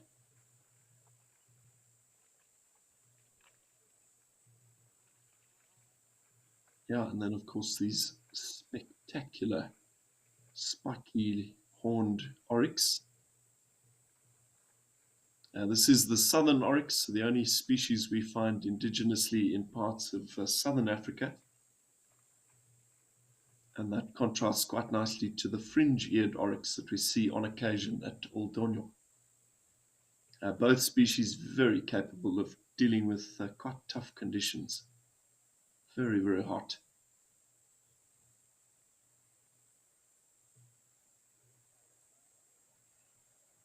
These oryx are one of the few species on Earth that can stand in baking sun and actually reduce their own body temperature by about 10 degrees. And they do so by pumping overheated blood into the very thin membranes in their noses, in their nasal passages. And the effect of air kind of rushing over those passages, a bit like a venturi tube, causes a very rapid drop in temperature. And they will also pump blood into those horns, a bit like the bill of a hornbill or a toucan. It brings blood to the surface and allows a bit of a heat radiating effect.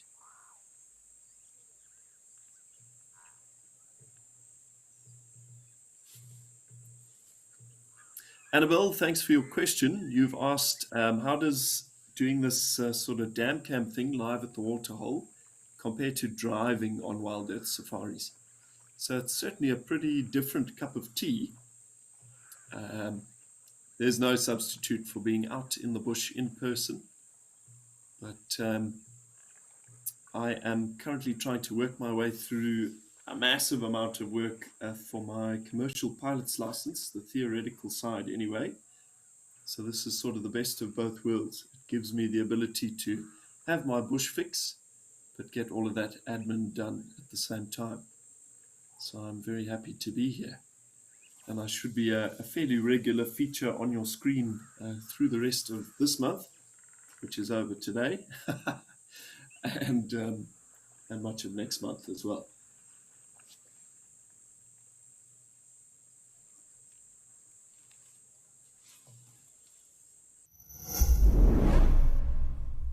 Are you an Africam enthusiast who craves more than just a front row seat to the wild? With Africam Premium, you get to enjoy ad-free Africam streams. Take jaw-dropping shots and participate in exciting photo competitions. Dive into the world of safari snaps. Africam Premium gives you access to exclusive content, including shows, educational courses, and behind-the-scenes footage that you won't find anywhere else. Join us today and make the wild your playground.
So apologies if we are having some sort of issues with my my voice kind of breaking up. I think it's a result of signal, almost certainly to do with this massive cold front blowing in across the area. Okay, I believe it's a little bit better now. That's good.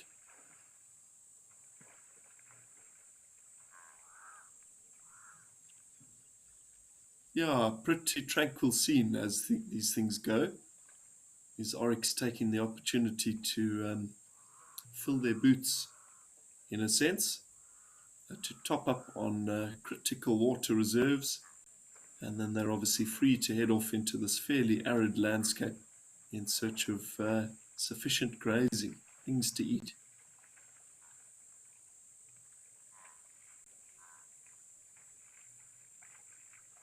They really are some of the most magnificent of our antelope species.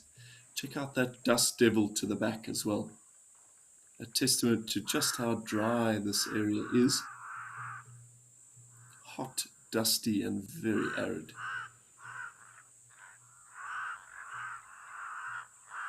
Now I believe our desert-adapted Ellies made an appearance here already today in the first half of this Live at the Waterhole show. We've been seeing them quite a lot in the late afternoon. But yeah, these things obviously vary day to day.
Now, the Setosha area is a pretty special area of natural biodiversity. It is absolutely vast. At almost 8,600 square miles, which is roughly 2.2 million hectares, that rivals the Greater Kruger National Park in size. And I think the fact that it is so remote as well leads to it being a pretty special and fairly safe place for some of Africa's most endangered species. Yeah, it's not an area that I've been fortunate enough to visit myself, though it's high up on the list. Alrighty, let's head over to Rosie's pan quickly. Whoa, no ways! We have a pack of African wild dogs that are trying to catch an impala ewe. How is that? So this impala has dived into the water in an attempt to get away from these dogs. Looks like there's at least 4. Oh my word. So a little bit of a warning. There's a fairly good chance these dogs will get hold of this impala, so we may get a live kill. So if you are a sensitive viewer, it may be advisable to go elsewhere for a few minutes. My goodness. So the African wild dog, one of the most endangered animals on the entire planet, also has one of the greatest success rates on the hunt. Jeepers. 90% success. So 9 in 10 animals that they chase will be consumed by the dogs. Compare that to about 25% success for a lion. As a result, many antelope that are pursued by these wild dogs run straight for the water and dive in as sort of one last hope of trying to get away. We certainly take no pleasure in an animal losing its life, but this is primal nature at its absolute finest. My goodness. I cannot believe our luck today. Just when you think it's going to be a bit of a quiet one. Oh, that dog has got it.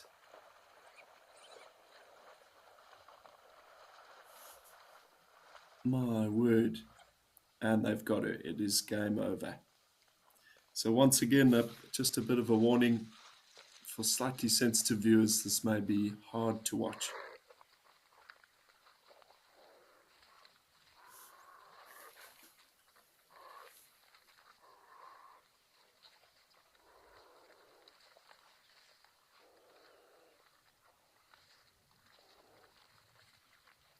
Certainly a brutal, brutal scene to witness. Thankfully, though, with 4 very hungry dogs, hopefully it's over quite quickly.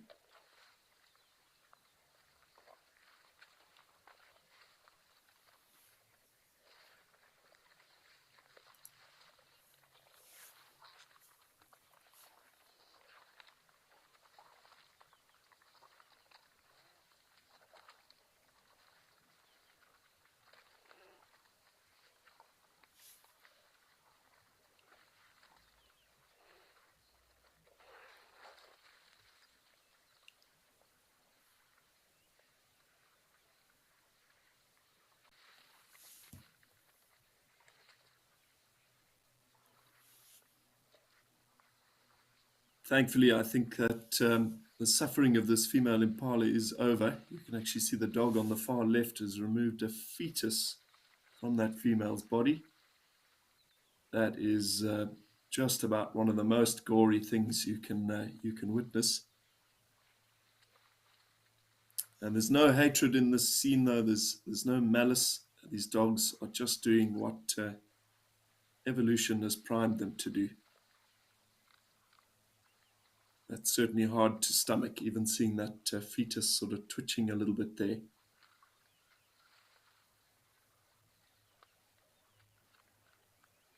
My goodness, I'm at a bit of a loss for words. That was seriously unexpected.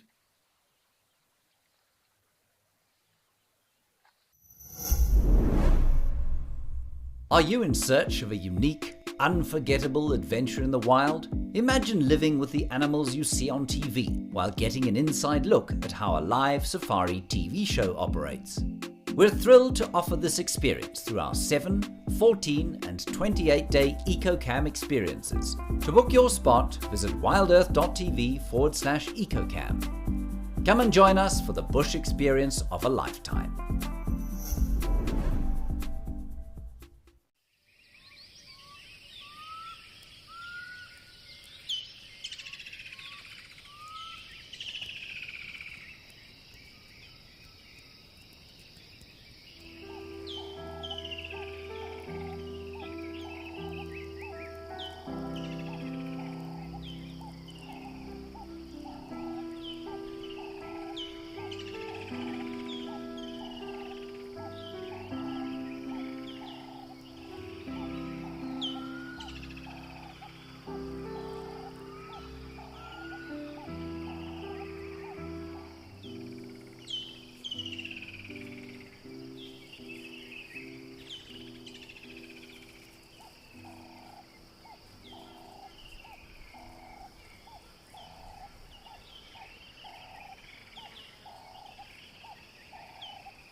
And very little goes to waste with these wild dogs. They will strip this carcass pretty much completely bare, leaving only the bigger bones and perhaps the horns, things like that for the hyenas.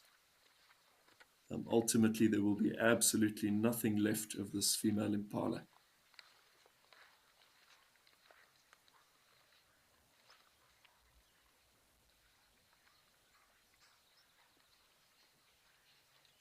Notice how when they feed, very regularly one individual in sort of this feeding frenzy will pop its head up and do a bit of a look around, just like that on the right. These wild dogs are extremely vulnerable to attacks by things like lions in particular, so it pays to keep an eye open, especially with undoubtedly quite a bit of noise coming from this scene. I'm sure there was a lot of excitement, perhaps some bleating from that impala, and the scent of all of that blood and the stomach contents getting blown around on the breeze. Any predator within earshot would have been aware of it, and these dogs know that. So it's kind of a race against time to fill up those bellies with meat and then get out of there.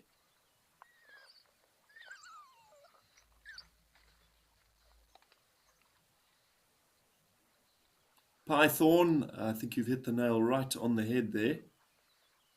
Yeah, certainly spectacular. For a lot of people, something like that is very, very upsetting to see. And as I say, we take no joy in an animal losing its life right in front of us. But if you think about it from the perspective of the wild dogs, just doing what they need to do in order to survive, it's a very, very joyful scene. It's brought them another day or two of life. That is so primal. A scene as old as Africa herself.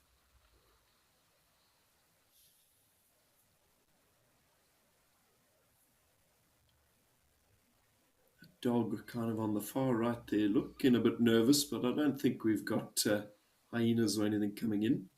There is actually a hyena den in the section of property quite close here to Rosie's pan. Whether or not it's active at the moment, I have my doubts.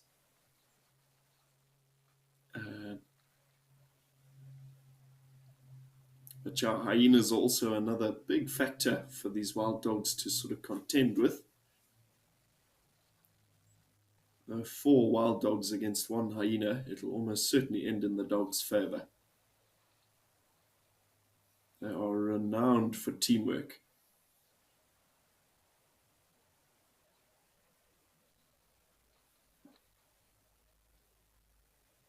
I'm sure I've actually seen this dog with the very short tail before.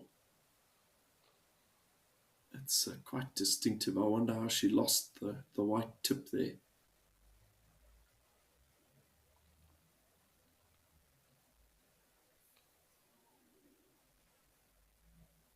Incredible that just minutes ago that impala was running around and now there is virtually nothing left.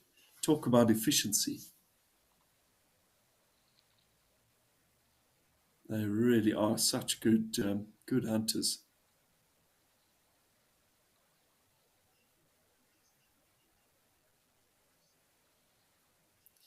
Geo, certainly, what a start.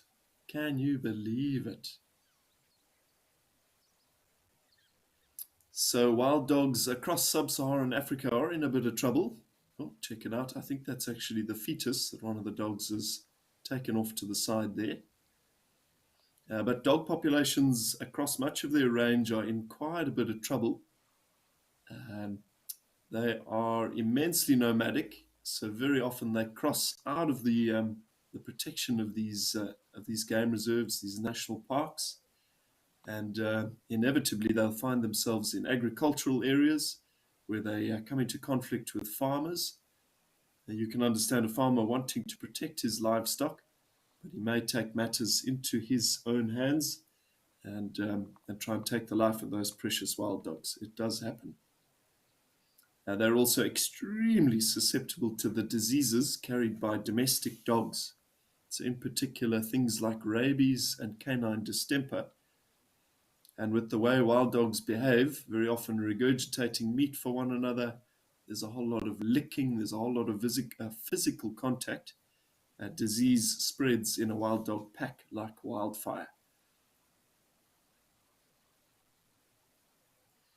So there are big moves in lots of these wild places for veterinarians to try and get into rural areas and try and vaccinate as many domestic dogs as possible for distemper and rabies in an attempt to protect wild animals. A very, very clever initiative.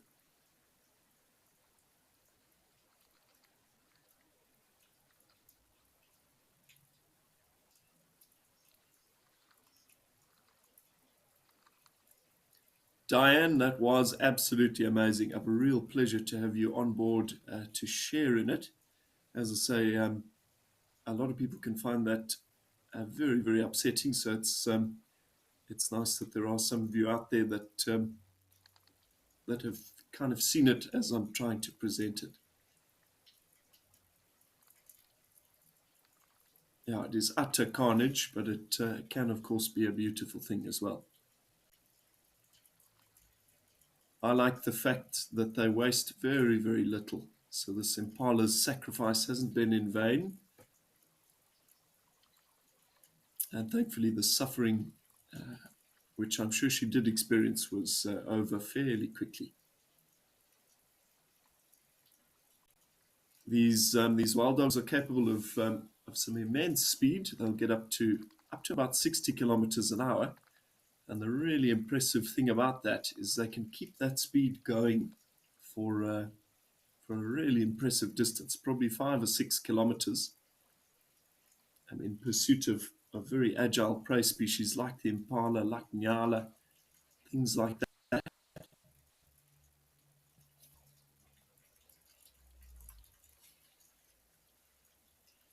And they're also obviously, of course, renowned. So when the doctors for 5 or 6 minutes already at top speed and is getting exhausted, it simply drops back.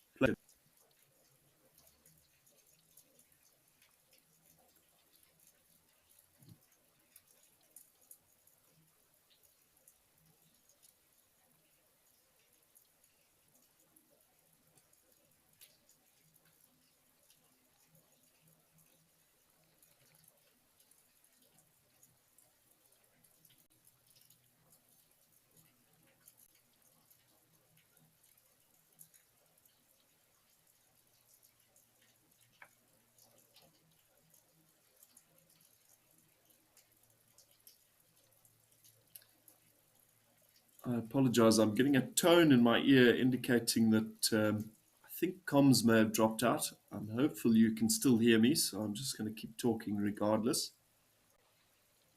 But that is some pretty special stuff.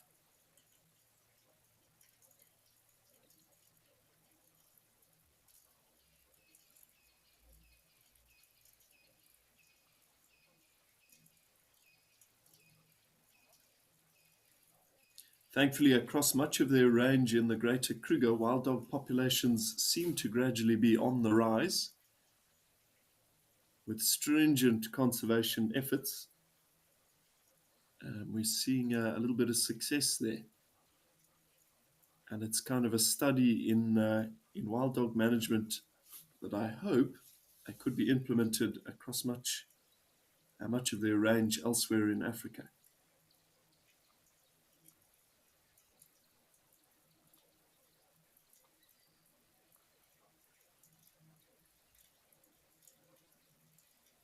It's proof that we can bring species back from the brink. Put in the effort, and we can hang on to these precious, precious animals.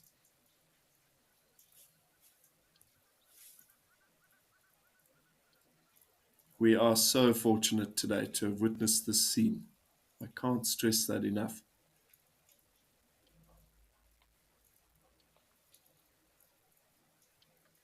When we kind of crash cut here from Okakoyo, I couldn't really believe my eyes. It took a minute to sort of click into gear.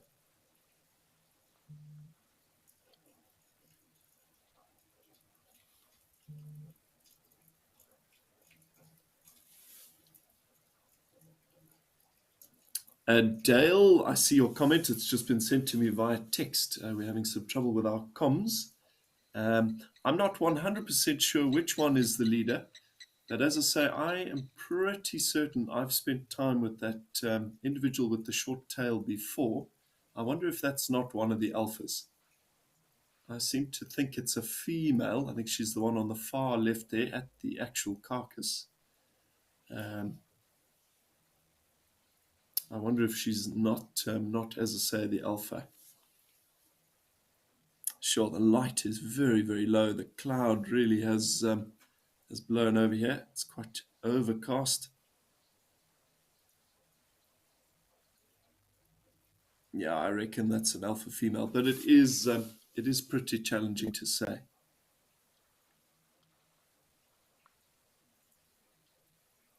So for anybody who doesn't know, Wild Dog Society all kind of pivots around an alpha structure.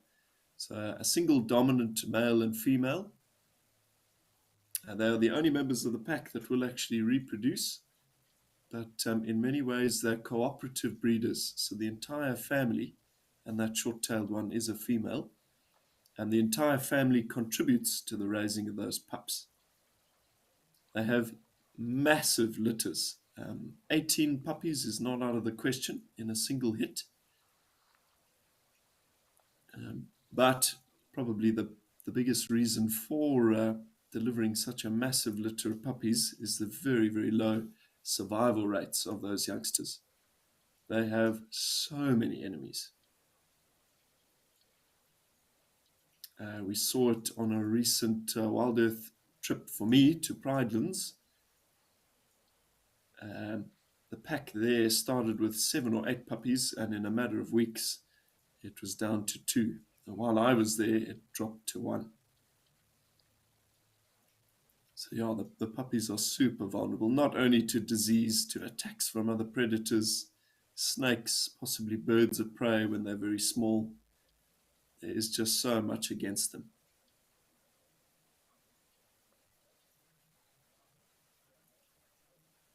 The dog in the foreground here kind of sniffing around what I believe to be the stomach there. Basically just a big fleshy balloon full of plant material. So that's not the biggest priority in terms of what to eat. I think much of this now is just celebration. These dogs are very, very excited.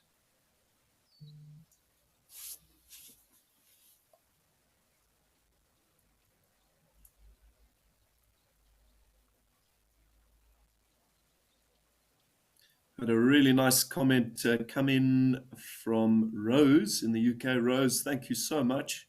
Rose has said, just love the way the wild dogs share their kill. Thank you, Liam.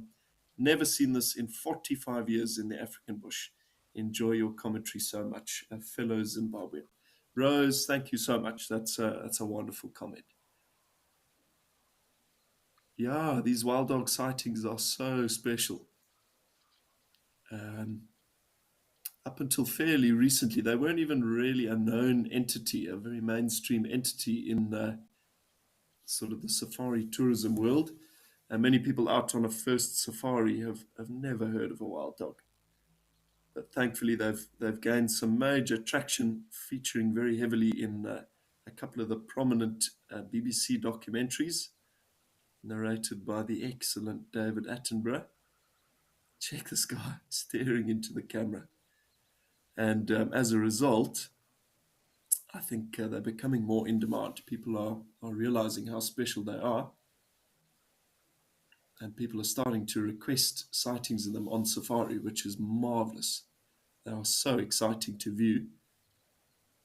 I wonder if these guys aren't slowly going to start moving away. There's a bird of meat left there, which you can see from their sort of soccer ball shaped bellies. A lot of them are quite full.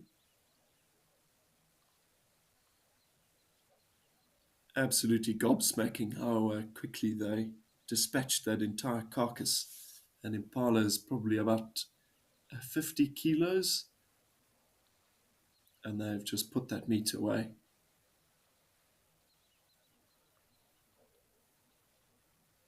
I didn't see any very prominent nipples on the individual I'm presuming is the alpha female, so I'm thinking they probably don't have pups out there. Breeding season for the dogs is basically now. We've perhaps passed it a little bit. So I wonder, maybe these guys didn't successfully raise young this year. Pretty focused on something to the left.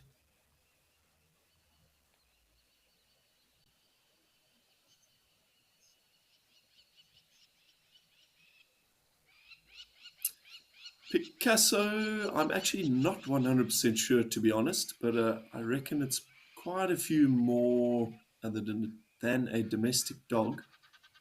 I would think it's about 20, but I'm actually going to have to look that up. A very good question. I'll see if I can find it on my mammal app.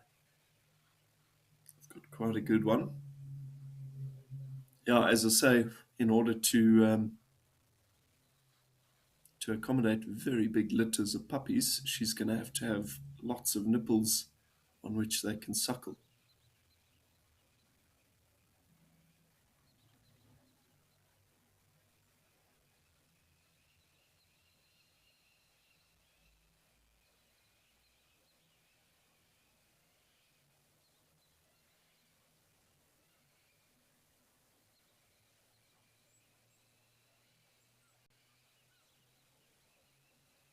Yeah, Picasso. I don't have that information on my app, so I'm going to have to get back to you on that. But I reckon it's probably about 20 nipples, 18 or 20. It's certainly a lot.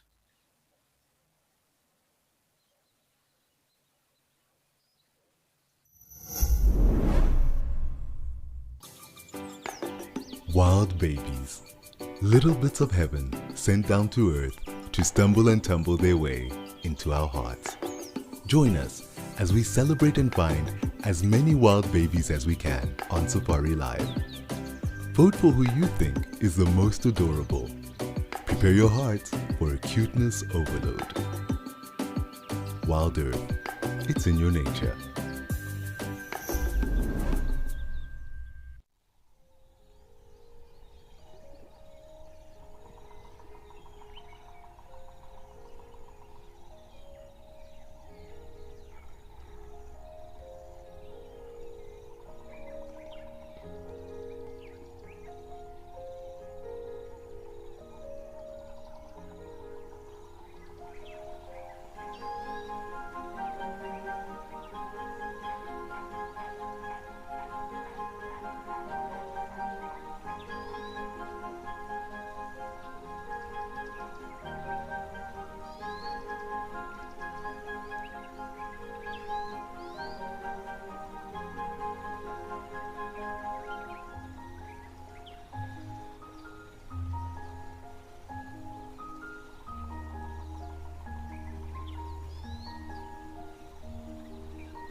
Yeah, that is a very, very intense sighting.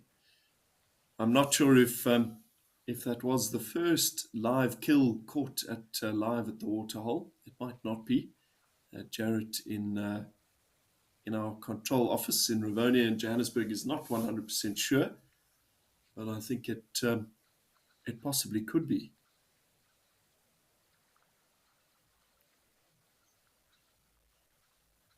Certainly one of the most spectacular scenes. Jeepers.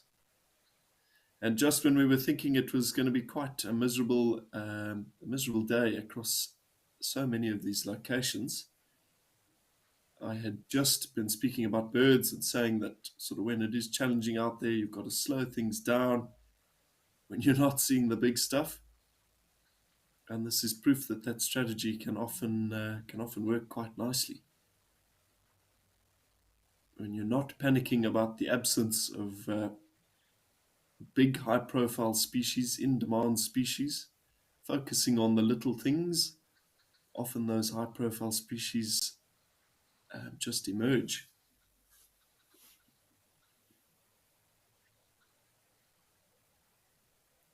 There is very little left.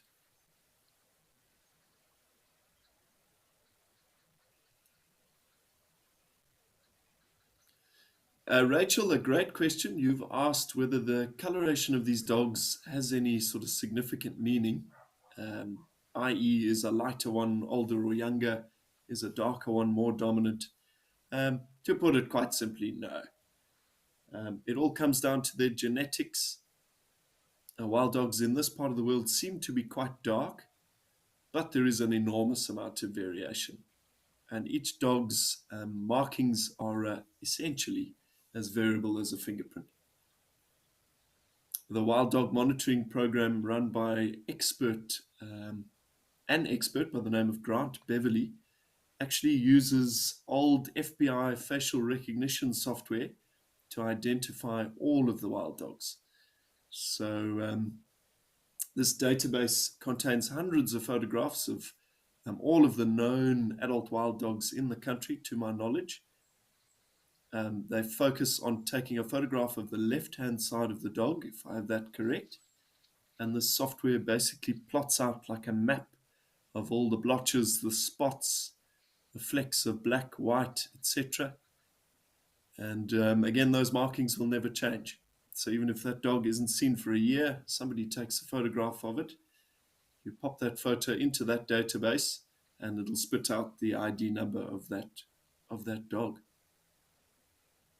It's a wonderful way of keeping track of the movements of these animals, and again, they can travel possibly hundreds of kilometers, especially individuals hoping to establish new ranges elsewhere. So yeah, very important to keep tabs on them.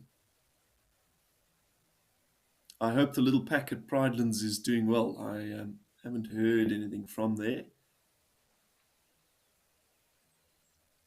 But yeah, lots of excited behavior here. Lots of nipping and playing. You can feel the relief in these wild dogs. Secure in the knowledge that they're going to make it through another day. They've beat hunger. A very successful little pack of 4.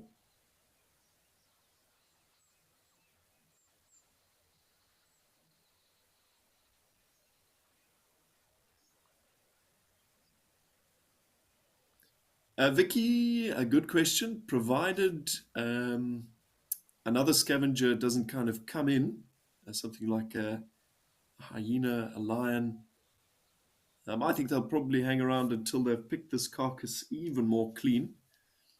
Look, there isn't a whole lot left of it even now. It's mostly just bone and that big sort of stomach balloon kind of in the foreground there. But yeah, they'll strip the last of those bones, even eating quite a few of the softer or easier to sort of crunch up bones, but leaving the bigger pieces like the spine and the very tough ribs. It is truly, truly incredible. Now, as I say, I'm at a bit of a loss for words. That was definitely not what I was preparing to talk about this morning or this afternoon.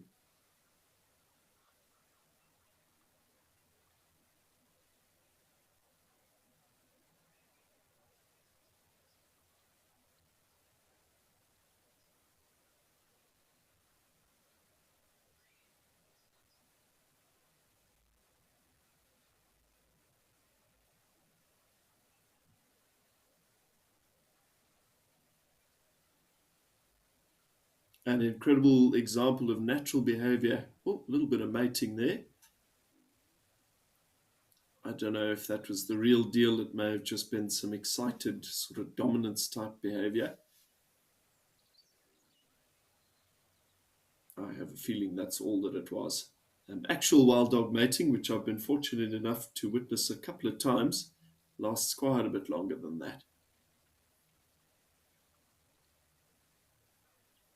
But yeah, that was extremely interesting to witness the teamwork at kind of baying that impala, tiring her out in the water, and gradually flushing her into the shallower section there of Rosie's pan, where these dogs could actually dispatch her.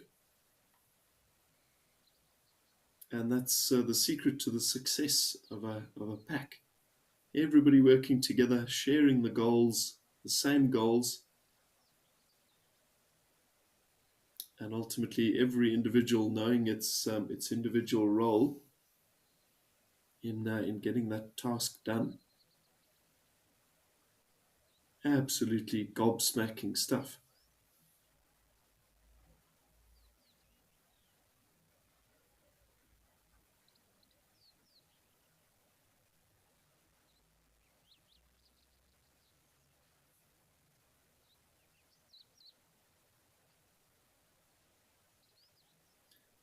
I've had these sort of rainy type days on safaris with guests so many times in the last 12 years, especially when the rain has gone on for a couple of days as it does during these fronts. We so often have guests around the dinner table saying, what do you reckon about tomorrow? Should we not just stay in bed? The shortest answer is no. You just never know what's going to happen. Even in miserable weather, things can change in an instant.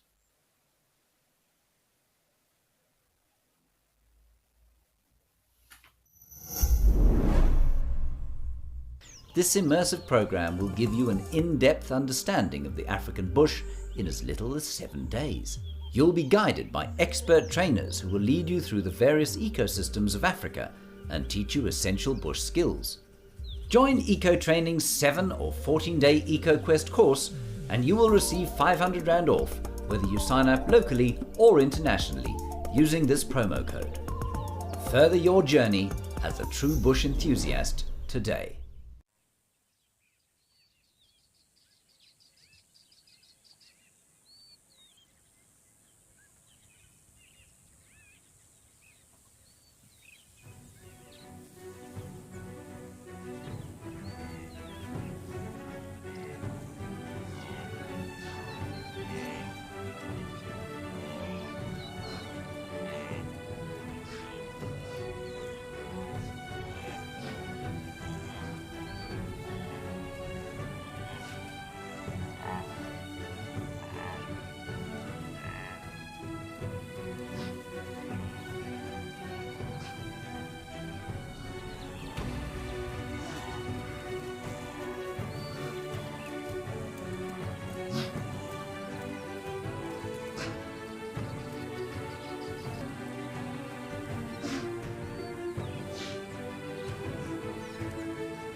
What an incredible opportunity to have had front row seats to this incredible natural spectacle this morning. I keep saying this morning, it's this afternoon. It's 2 o'clock already. Yeah, it just doesn't get better than that. That was wild.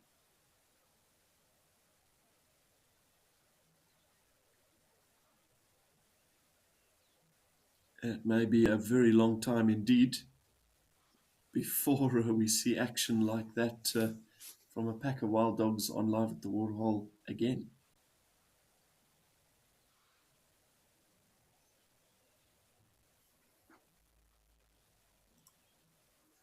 I believe there isn't a whole lot going on at many of our other feeds, so we'll try and hang around with these wild dogs as long as we can.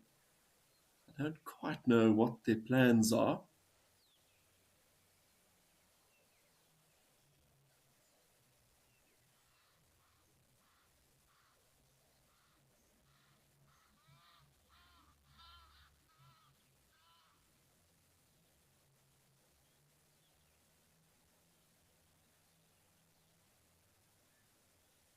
It looks like they're actually returning to the exact scene where they made that kill. I don't know why there isn't a whole lot left. Maybe they're hoping to just finish off the last few morsels there. Whoa, looks like a vulture already arriving.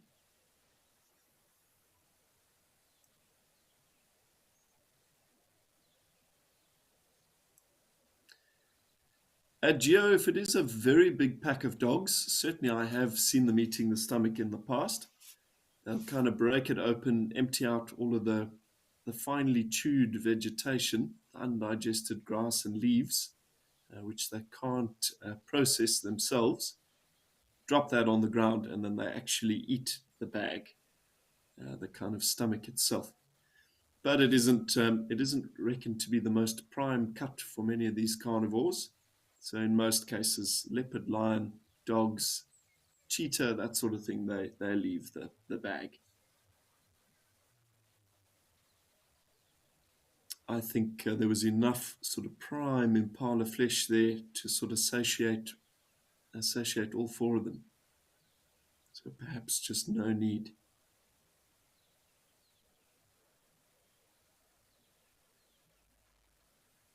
I didn't see where that vulture went, but incredible how quickly the scavengers have showed up. Whoa!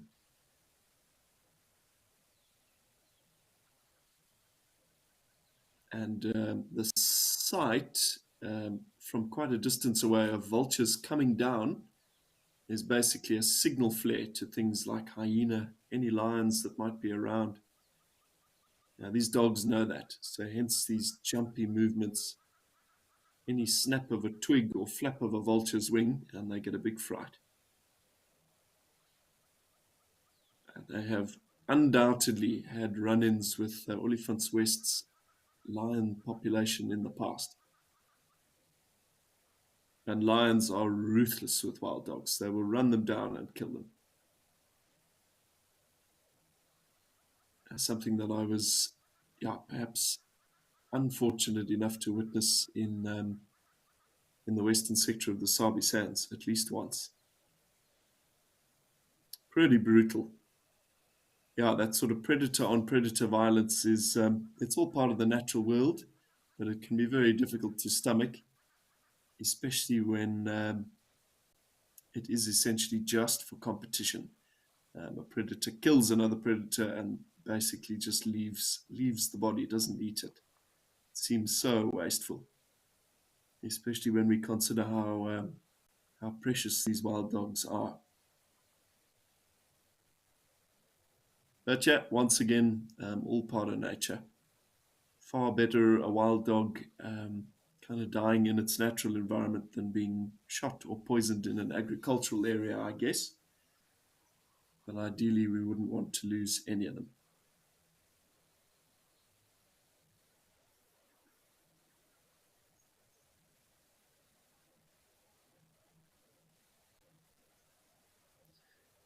Samson, so I guess you could potentially have a lion eating a wild dog. I guess it all depends on the lion. Also in the western sector of the Sabi Sand, I witnessed two of the Majingalan male lions killing a young hyena. And they killed this thing, ate a very, very tiny amount of it, and then left it. So I guess under the right circumstances, they will eat a little bit of the meat of another predator. Though the vast majority of times, they do seem to just abandon the carcass. In the case of the Sand River Pride that I actually saw killing a wild dog, they actually just mortally wounded this poor dog and left it. And so that made it even more sort of devastating to see. Yeah, I definitely don't like to see an animal suffering. But a very tough situation for us in that role. Now, there is virtually nothing you can do. And our ethos tells us that we have to just let nature take its course. Really, really brutal. Yeah, still a few scraps around there. You see this chap sort of closest to the screen in the bottom picking up what looks like some entrails there. I think that was actually the impala's tail. Not much value in that. It's mostly just hair.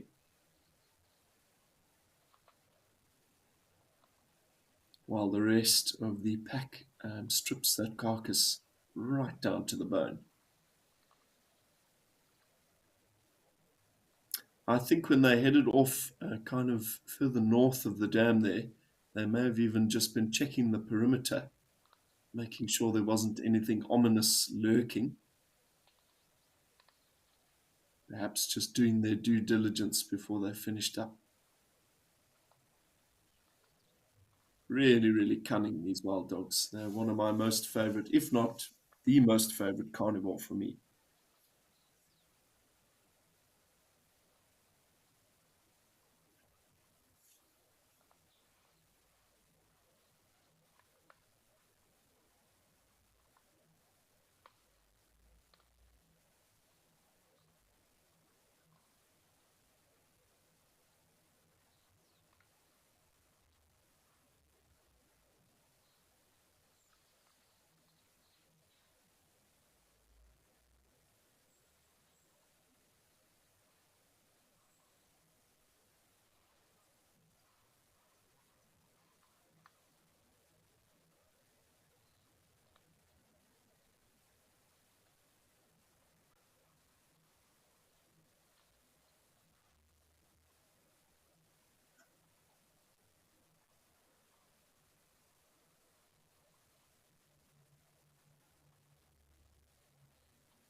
Absolutely staggering how quickly they've stripped this carcass down. Again, just what I've lost a bit of track of time here, but maybe 15 or 20 minutes ago, that impala was running around.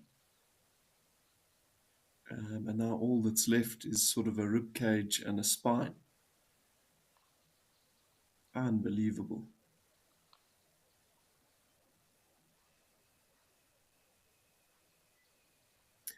Catherine, you and me both for sure. Thanks for your comment. Wild dogs are absolutely marvelous.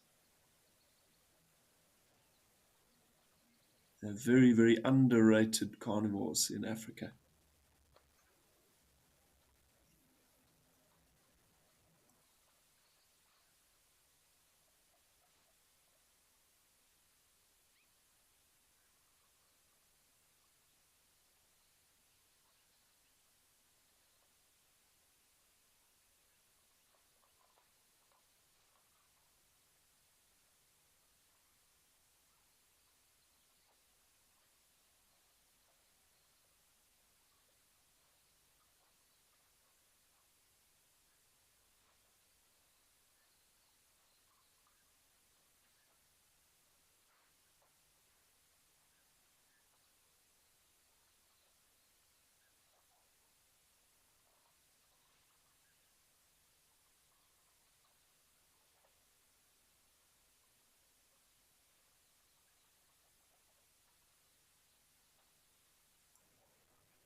With any luck, the population of the greater Kruger will continue to kind of grow from strength to strength.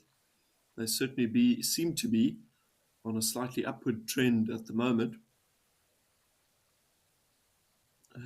Hopefully they are around for many years to come.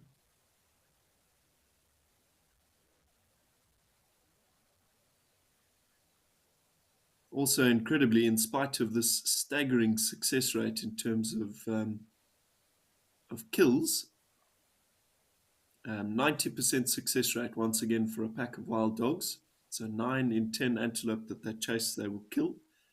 Compare that to about 20 to 25% success for a lion, probably a little bit more for a leopard. In spite of all of that success, all of this sort of vicious hunting technique, in all of Africa's history, not one recorded attack on humans. So wild dogs are just not confrontational when it comes to us, which I guess is a very good thing. We can be thankful for that.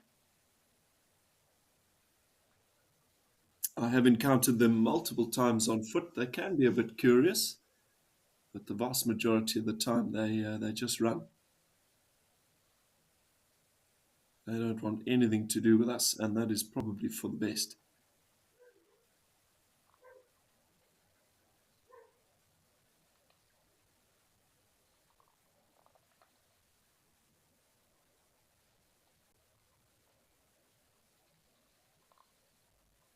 Yeah, it looks like they are coming in for round 2. There's just not much left there. They're going to strip this right down to the bone.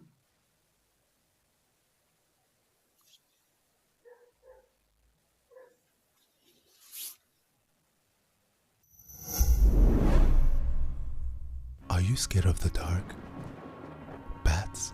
Spiders?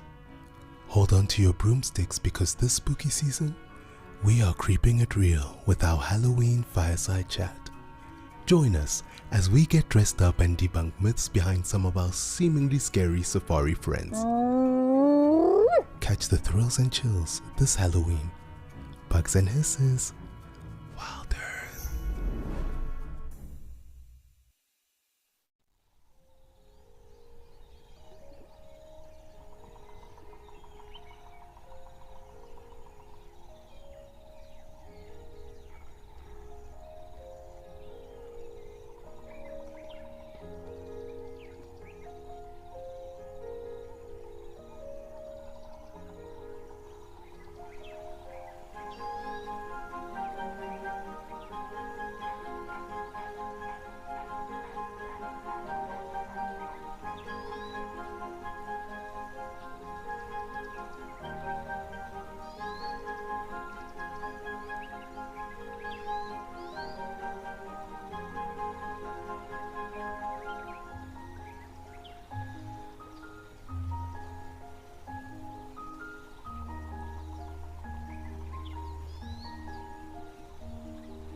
Yeah, that bit of meat that they're playing tug of war with at the moment is actually the carcass of that impala's unborn lamb.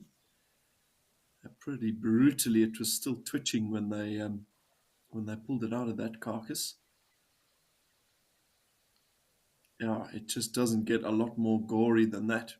But once again, thankfully, these dogs not leaving anything to waste. And thankfully, all of the bone and the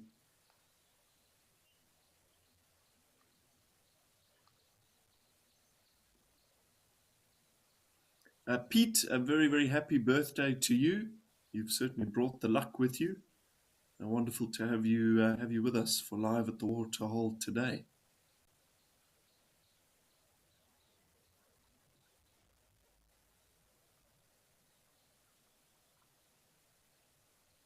Yeah, as I say, that very short-tailed dog off on the left there, I have definitely seen before.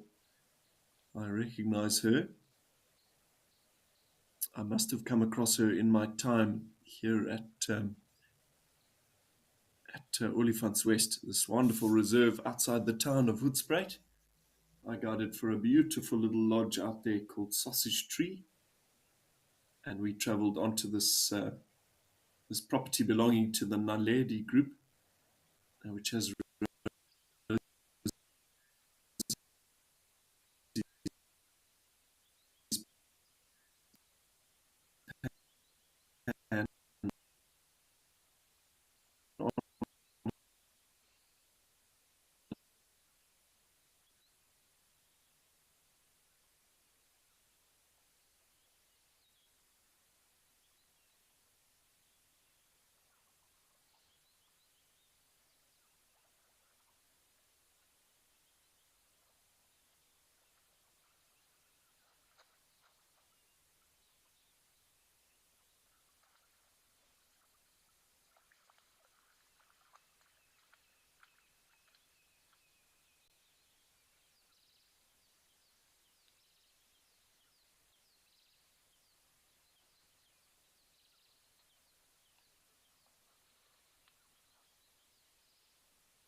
So our apologies for that. The signal seemed to bomb out momentarily there, and I lost my connection with all of you.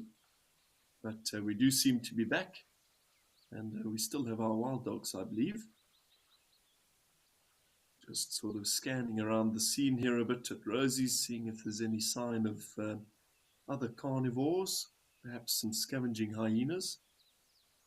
But our wild dogs, at least this one anyway, finishing up the remains of the fetus from that female impala, the unborn lamb.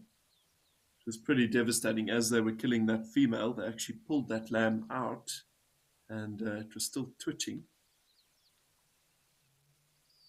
Yeah, certainly pretty frightful to watch. I think that dog actually saw the camera move and got a bit of a fright. They are right underneath the platform. Sure, it has been our lucky day. And again, just when you think it's going to be quite quiet, the mood sort of dampened by all the rain, the natural world just pulls out all the stops to remind you that there's still magic out there. And I guess that's what keeps us keen safari goers coming back time and time again. It's certainly the case for me.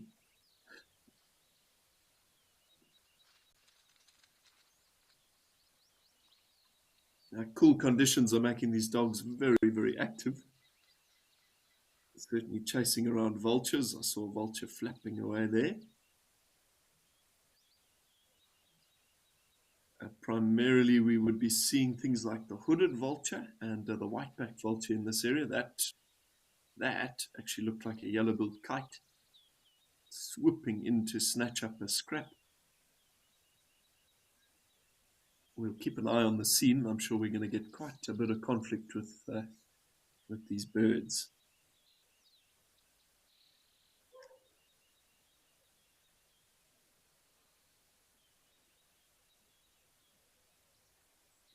Concrete Jungle Man, it absolutely did.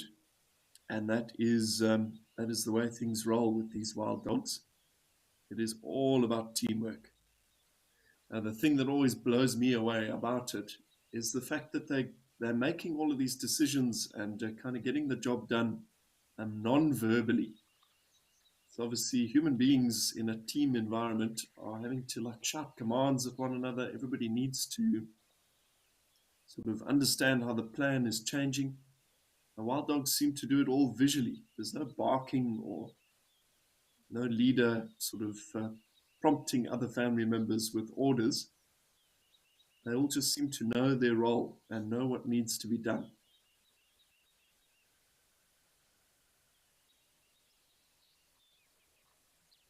Seriously, seriously cool.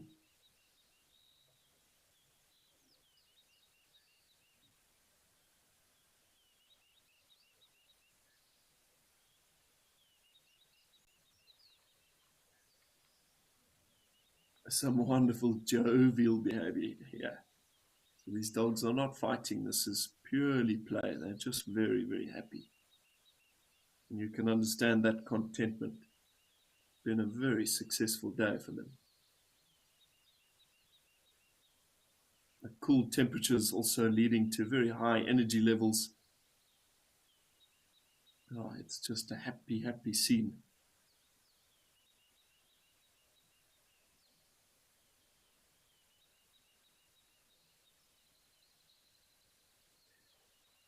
Joel, no, I'm afraid not.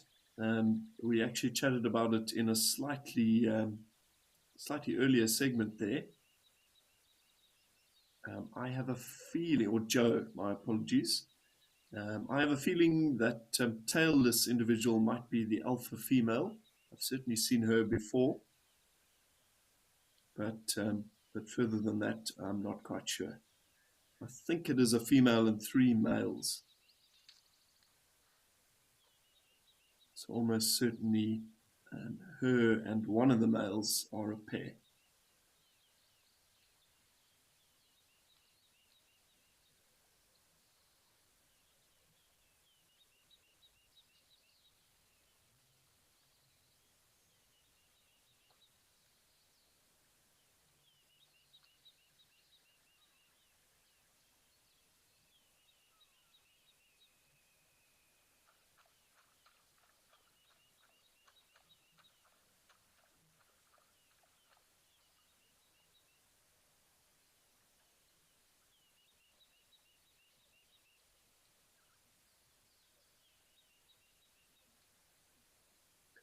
Joanne, they may well be, and those tummies look pretty distended to me. I reckon they're just cleaning up the kind of last bit of scraps there, which I think they've pretty much done already.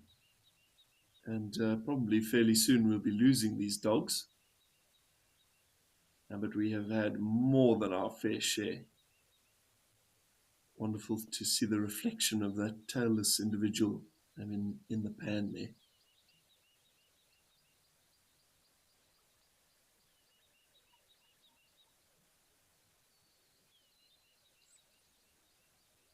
Soggy dogs.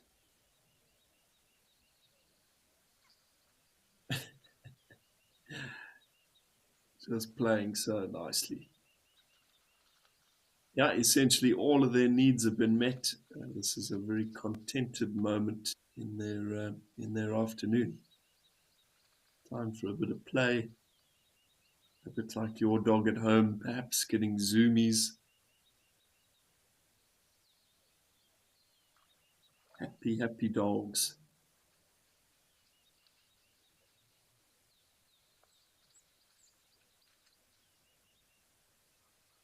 They live pretty tough lives, these wild dogs. Very often in the wild, they're probably not living more than about 7 or 8 years. It's notoriously rough. They very often break legs on the hunt. There's a whole lot of stress involved in trying to find enough food to sort of deal with their relentless metabolism. They are not an easy gig at all.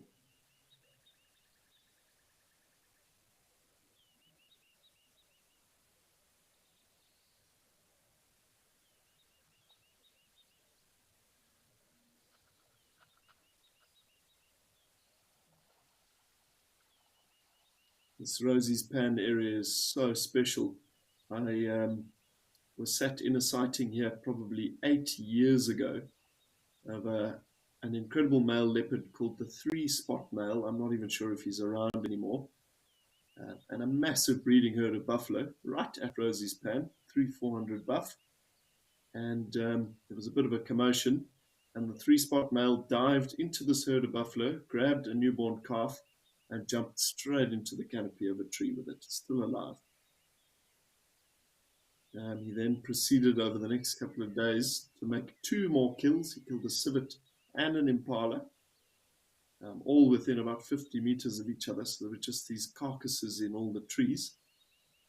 And this very, very fat-looking male leopard hanging around. Another vulture going past there. I think it was a vulture.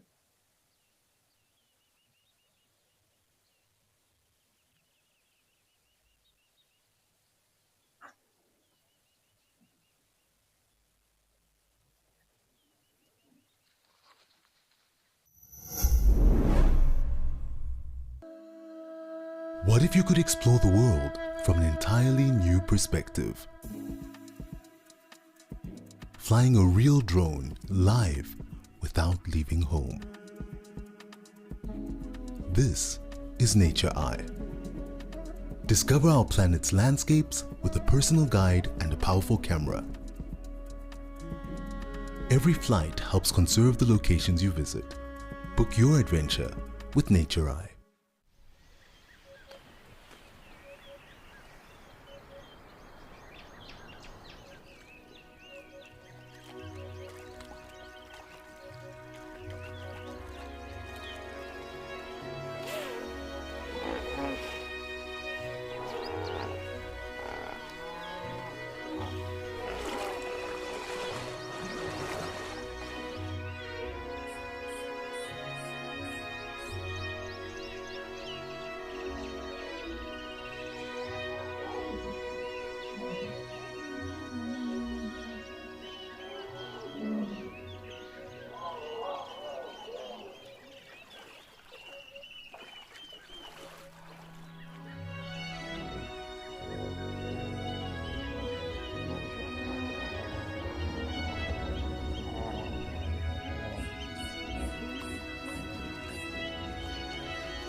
be starting to settle a little bit, perhaps in the hope of keeping the vultures away.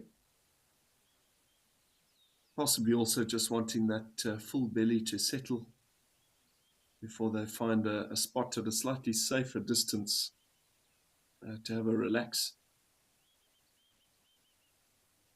But we're being blessed with some incredible views of these highly endangered predators. They are gorgeous. All of those flecked sort of splatters of white and tawny fur on all of the black. And of course, with those glorious Mickey Mouse ears, I think one of my favorite features.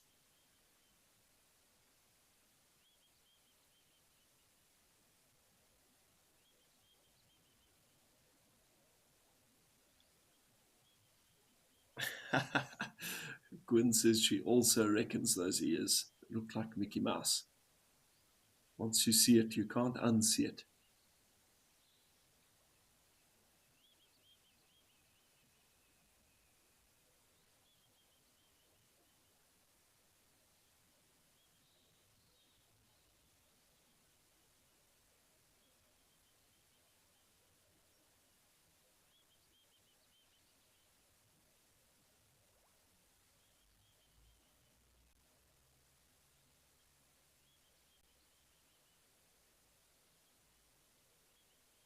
Yeah, in many ways, nice to have this dog sat in fairly good light. He's a bit obscured by the bush. Not too much we can do about that.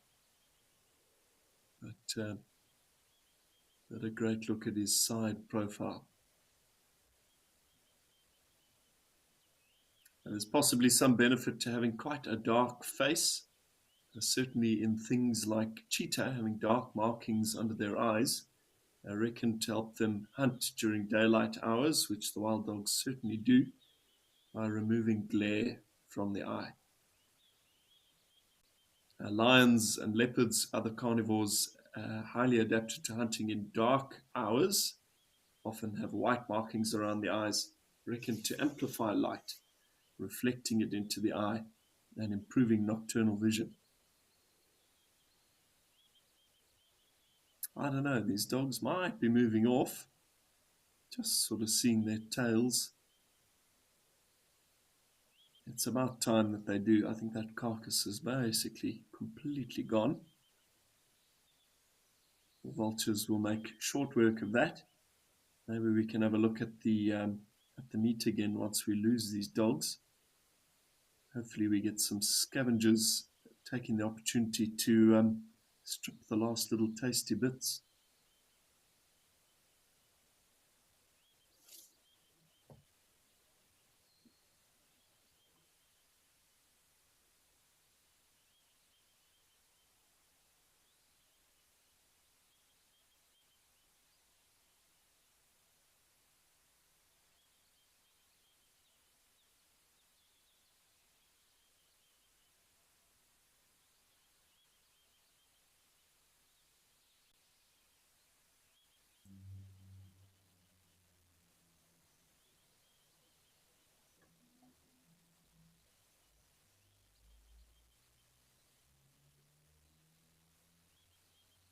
Vinny, to some degree they will. So if you had a scene like today with 4 wild dogs, all pretty big and well established, and a single hyena came in to try and steal it, they've got sort of enough strength in their little group to take on a lone hyena. But more than one hyenas and perhaps something like a lion, these dogs are not going to win. So they've got to stay out of the way or yield and kind of hand over to a more dominant predator. Again, with their success rates so high, it's often not worth. What have they got now? They're just playing. I think they're just playing. That's awesome. Absolutely going mad there. I think it's far more sort of practical for them to yield, hand over a predator, hand over a prey, a kill. Sorry, losing my vocabulary here. Hand over something that they've killed and go off and make another kill.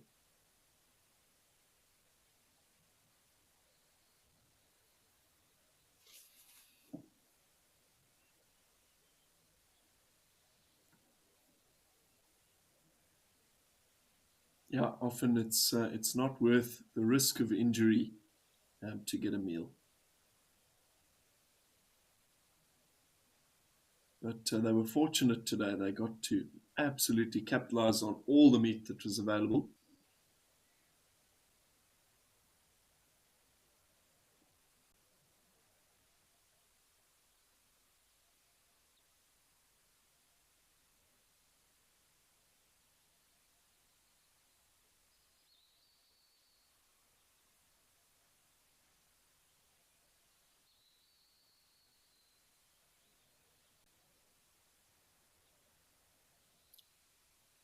Perhaps you've lost me again. We can have a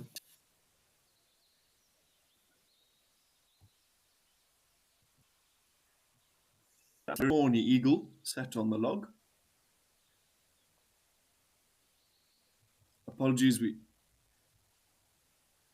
we have been having some issues with comms, but touch wood, we seem to be back.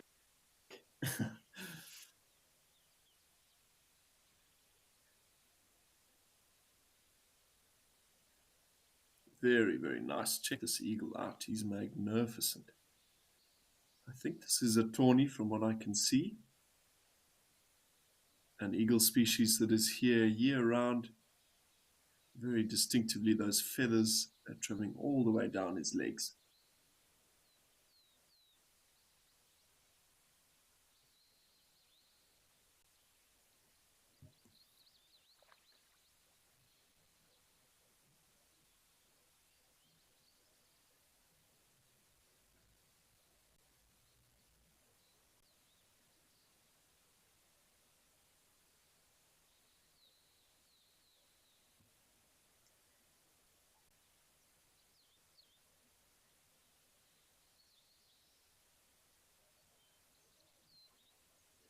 So this magnificent tawny is a little bit careful. He's not wanting to come rushing straight in case he's missed a carnivore here somewhere. Well, I don't know what chased him away there.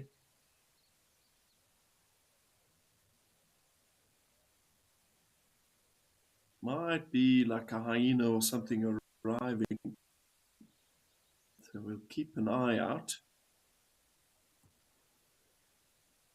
I don't know though, if it was a hyena, I would think it would come rushing straight in, pick up that meat, and it would be off with it.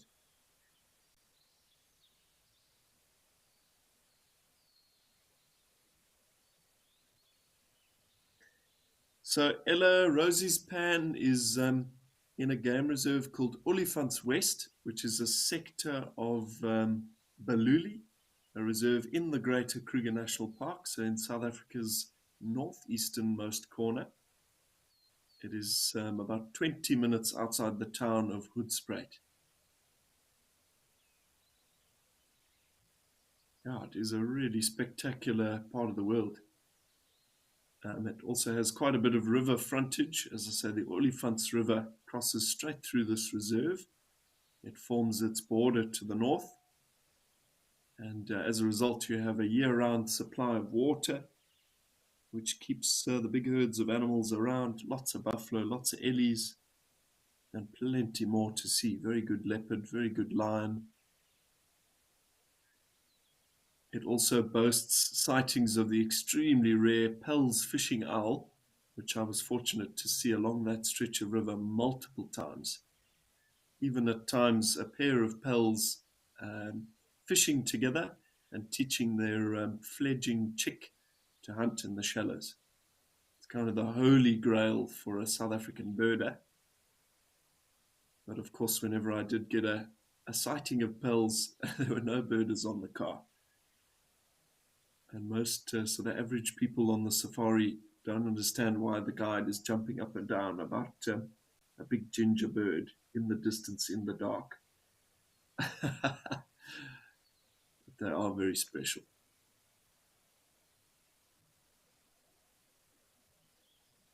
Yeah, incredible how little is left of this impala. Basically just the neck, the head, legs, some ribs, and that's all.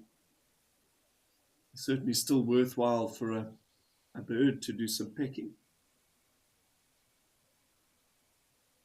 So we'll see, possibly an eagle does make a bit of an arrival.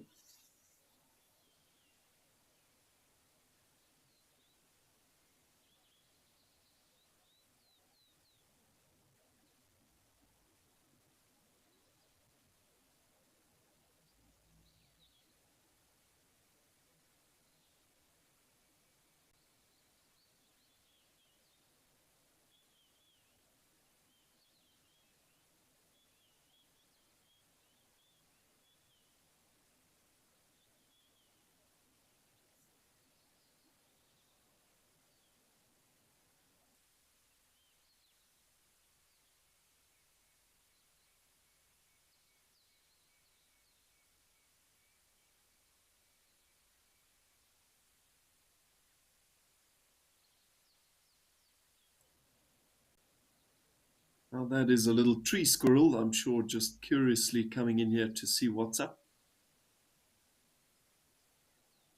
They've got very, very keen eyes, so I think that probably tells us that there are no more predatory birds around. These squirrels really don't like things like eagles. And I'm sure something even eagle-shaped, like a vulture, would chase this guy away.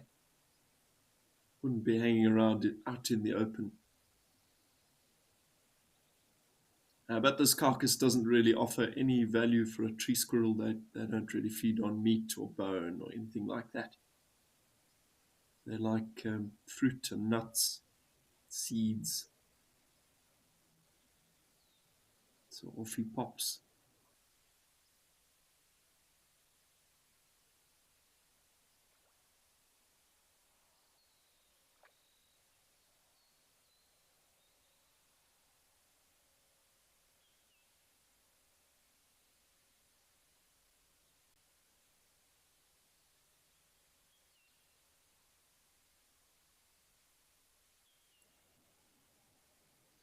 Super. So I believe our feed up at Old Donyo is looking a lot more stable. So I think let's leave this scene of excitement for this afternoon and perhaps head up to Kenya to see what's happening around there.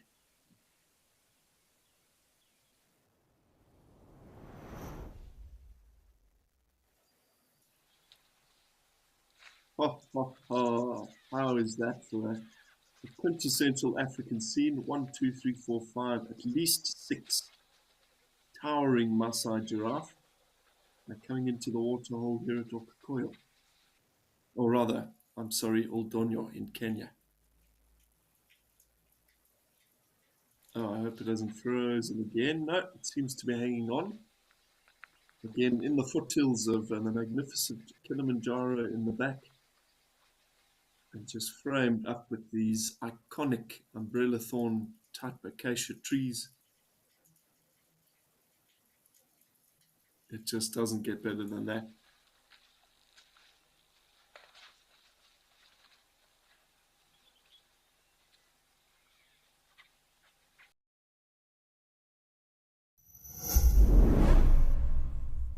Eco Training's professional field guide course can make your dreams a reality. This comprehensive program comprises 5 months of theoretical and practical training in the African bush with highly qualified instructors in multiple locations. Enroll today and receive 5,000 Rand off using the promo code. If you've just finished school or tertiary education and you want to head into the wild, Eco Training's professional field guide course is for you.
Alrighty, so apologies about that. I think the feed at Old Donyo in southern Kenya was just a little too unstable.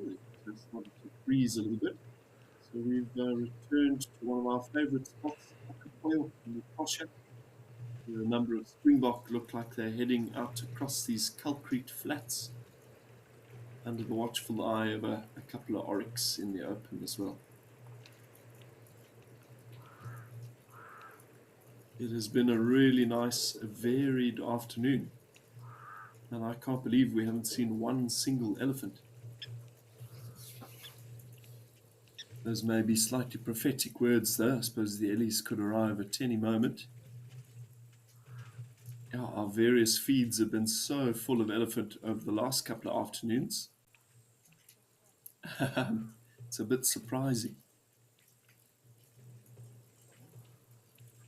But yeah, as I said in an earlier segment, the only constant out here is change.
Yeah, actually quite a calm scene to contrast what has been a very busy afternoon at Live at the Waterhole. It looks like just a couple of oryx on the periphery there, having a bit of a drink. Calm reigns supreme in Okakoyo.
Now, oryx are one of the few species in this environment that can reproduce at basically any time of the year, a testament to how well adapted they are to kind of making a successful existence in this arid and harsh landscape.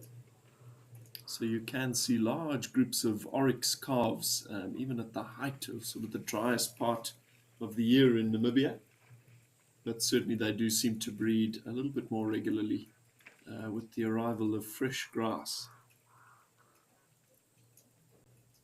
But no grass to be seen anywhere around here. I'm sure these guys have got to march miles between areas of good grazing and this Okakoyo waterhole.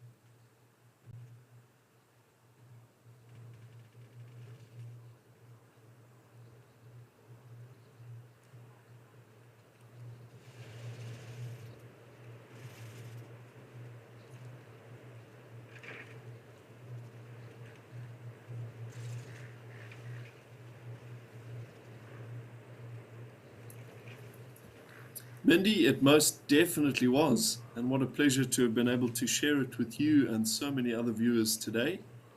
I think everybody is feeling very, very excited. Wasn't that extreme?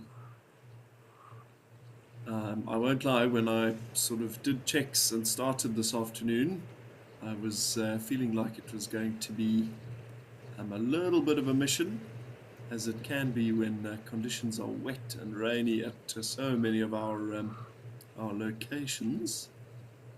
I had a feeling we would be doing a lot of chatting about birds. I mean, there's nothing wrong with that. But those wild dogs came as a totally unexpected surprise. And again, that's so often how it works out in the bush. I've had a couple of safaris where sort of I'm the only guide with sort of one eager guest out on the reserve. Everybody else has been rained out. Most other guests are keen to sort of stay in bed, stay high and dry. And you go out and you see incredible things. The wildlife is still out there, even when conditions are tough. And often predators use the rainy, windy conditions to kind of conceal their scent and use the slippery terrain to slip animals up, improve their chances on the hunt. So you just never know what you're going to get out there.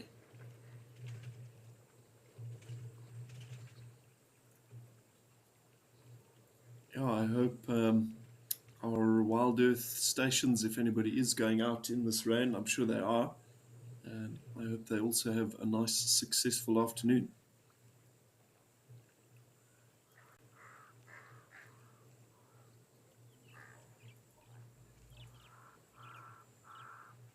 So Gwen is telling me we do have 2 vehicles out, and I believe somebody in the tent as well.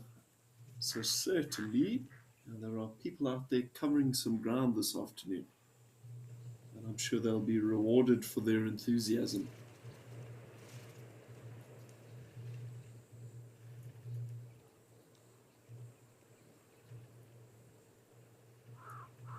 Quite a strong breeze kicking up there. You can kind of see the dust in the air and those little waves breaking on the surface of the water there. Yeah, it is super hot. I'm sure late 30s Celsius.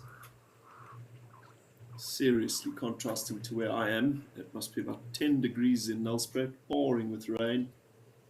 Very, very chilly. I'm glad to be indoors.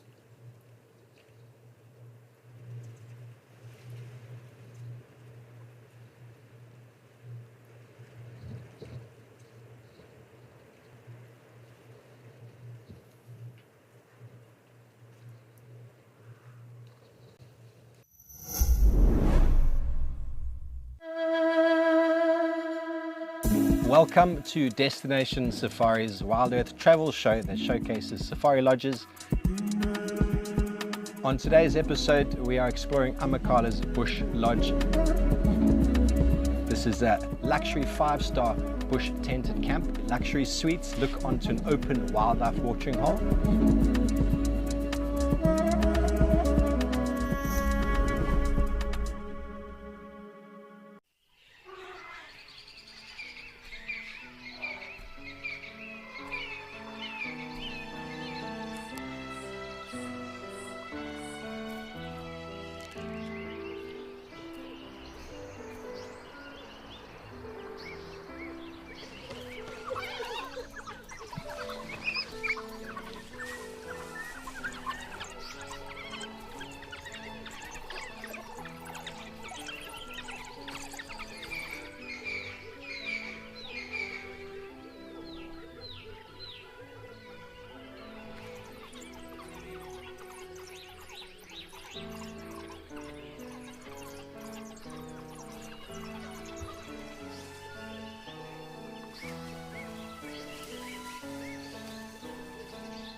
yeah, wishing all of the teams luck on the spooky safari this afternoon. I completely forgot it is Halloween.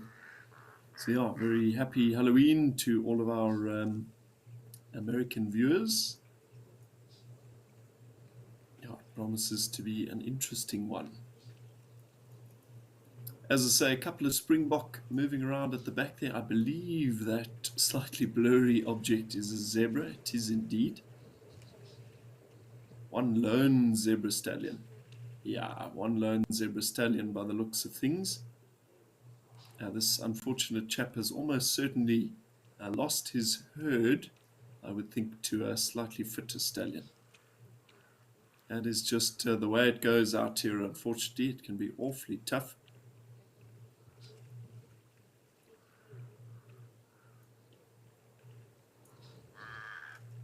Oh no, I'm wrong. There's another zebra there. 2. So this is either a little bachelor group or a very, very small herd. Just materializing up out of these concrete rocks. So very soon we're going to be wrapping up the Live at the Waterhole program for the afternoon. It has been the most massive pleasure to talk you through what we've been looking at, these spectacular scenes. Yeah, and from our entire team, from Jarrett, from myself, it has been the most phenomenal pleasure. And thanks to Gwyn, who's come in the last couple of minutes as well for some very, very good skills of direction under some challenging tech conditions. As ever, the show will be back tomorrow morning for another installment, and we hope to have you on board there. But I hope wherever you are in the world, you are warm, you have some nature close by, and I hope we get to chat to you again soon. So from myself, Liam Burrow, thank you very much, and have an amazing and very wild afternoon.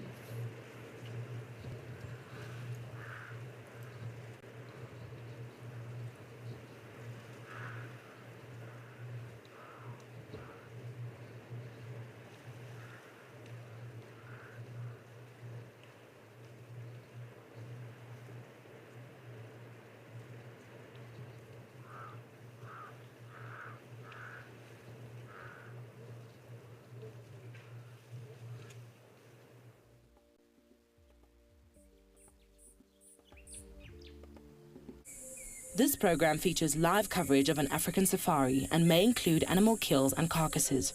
Viewer discretion is advised.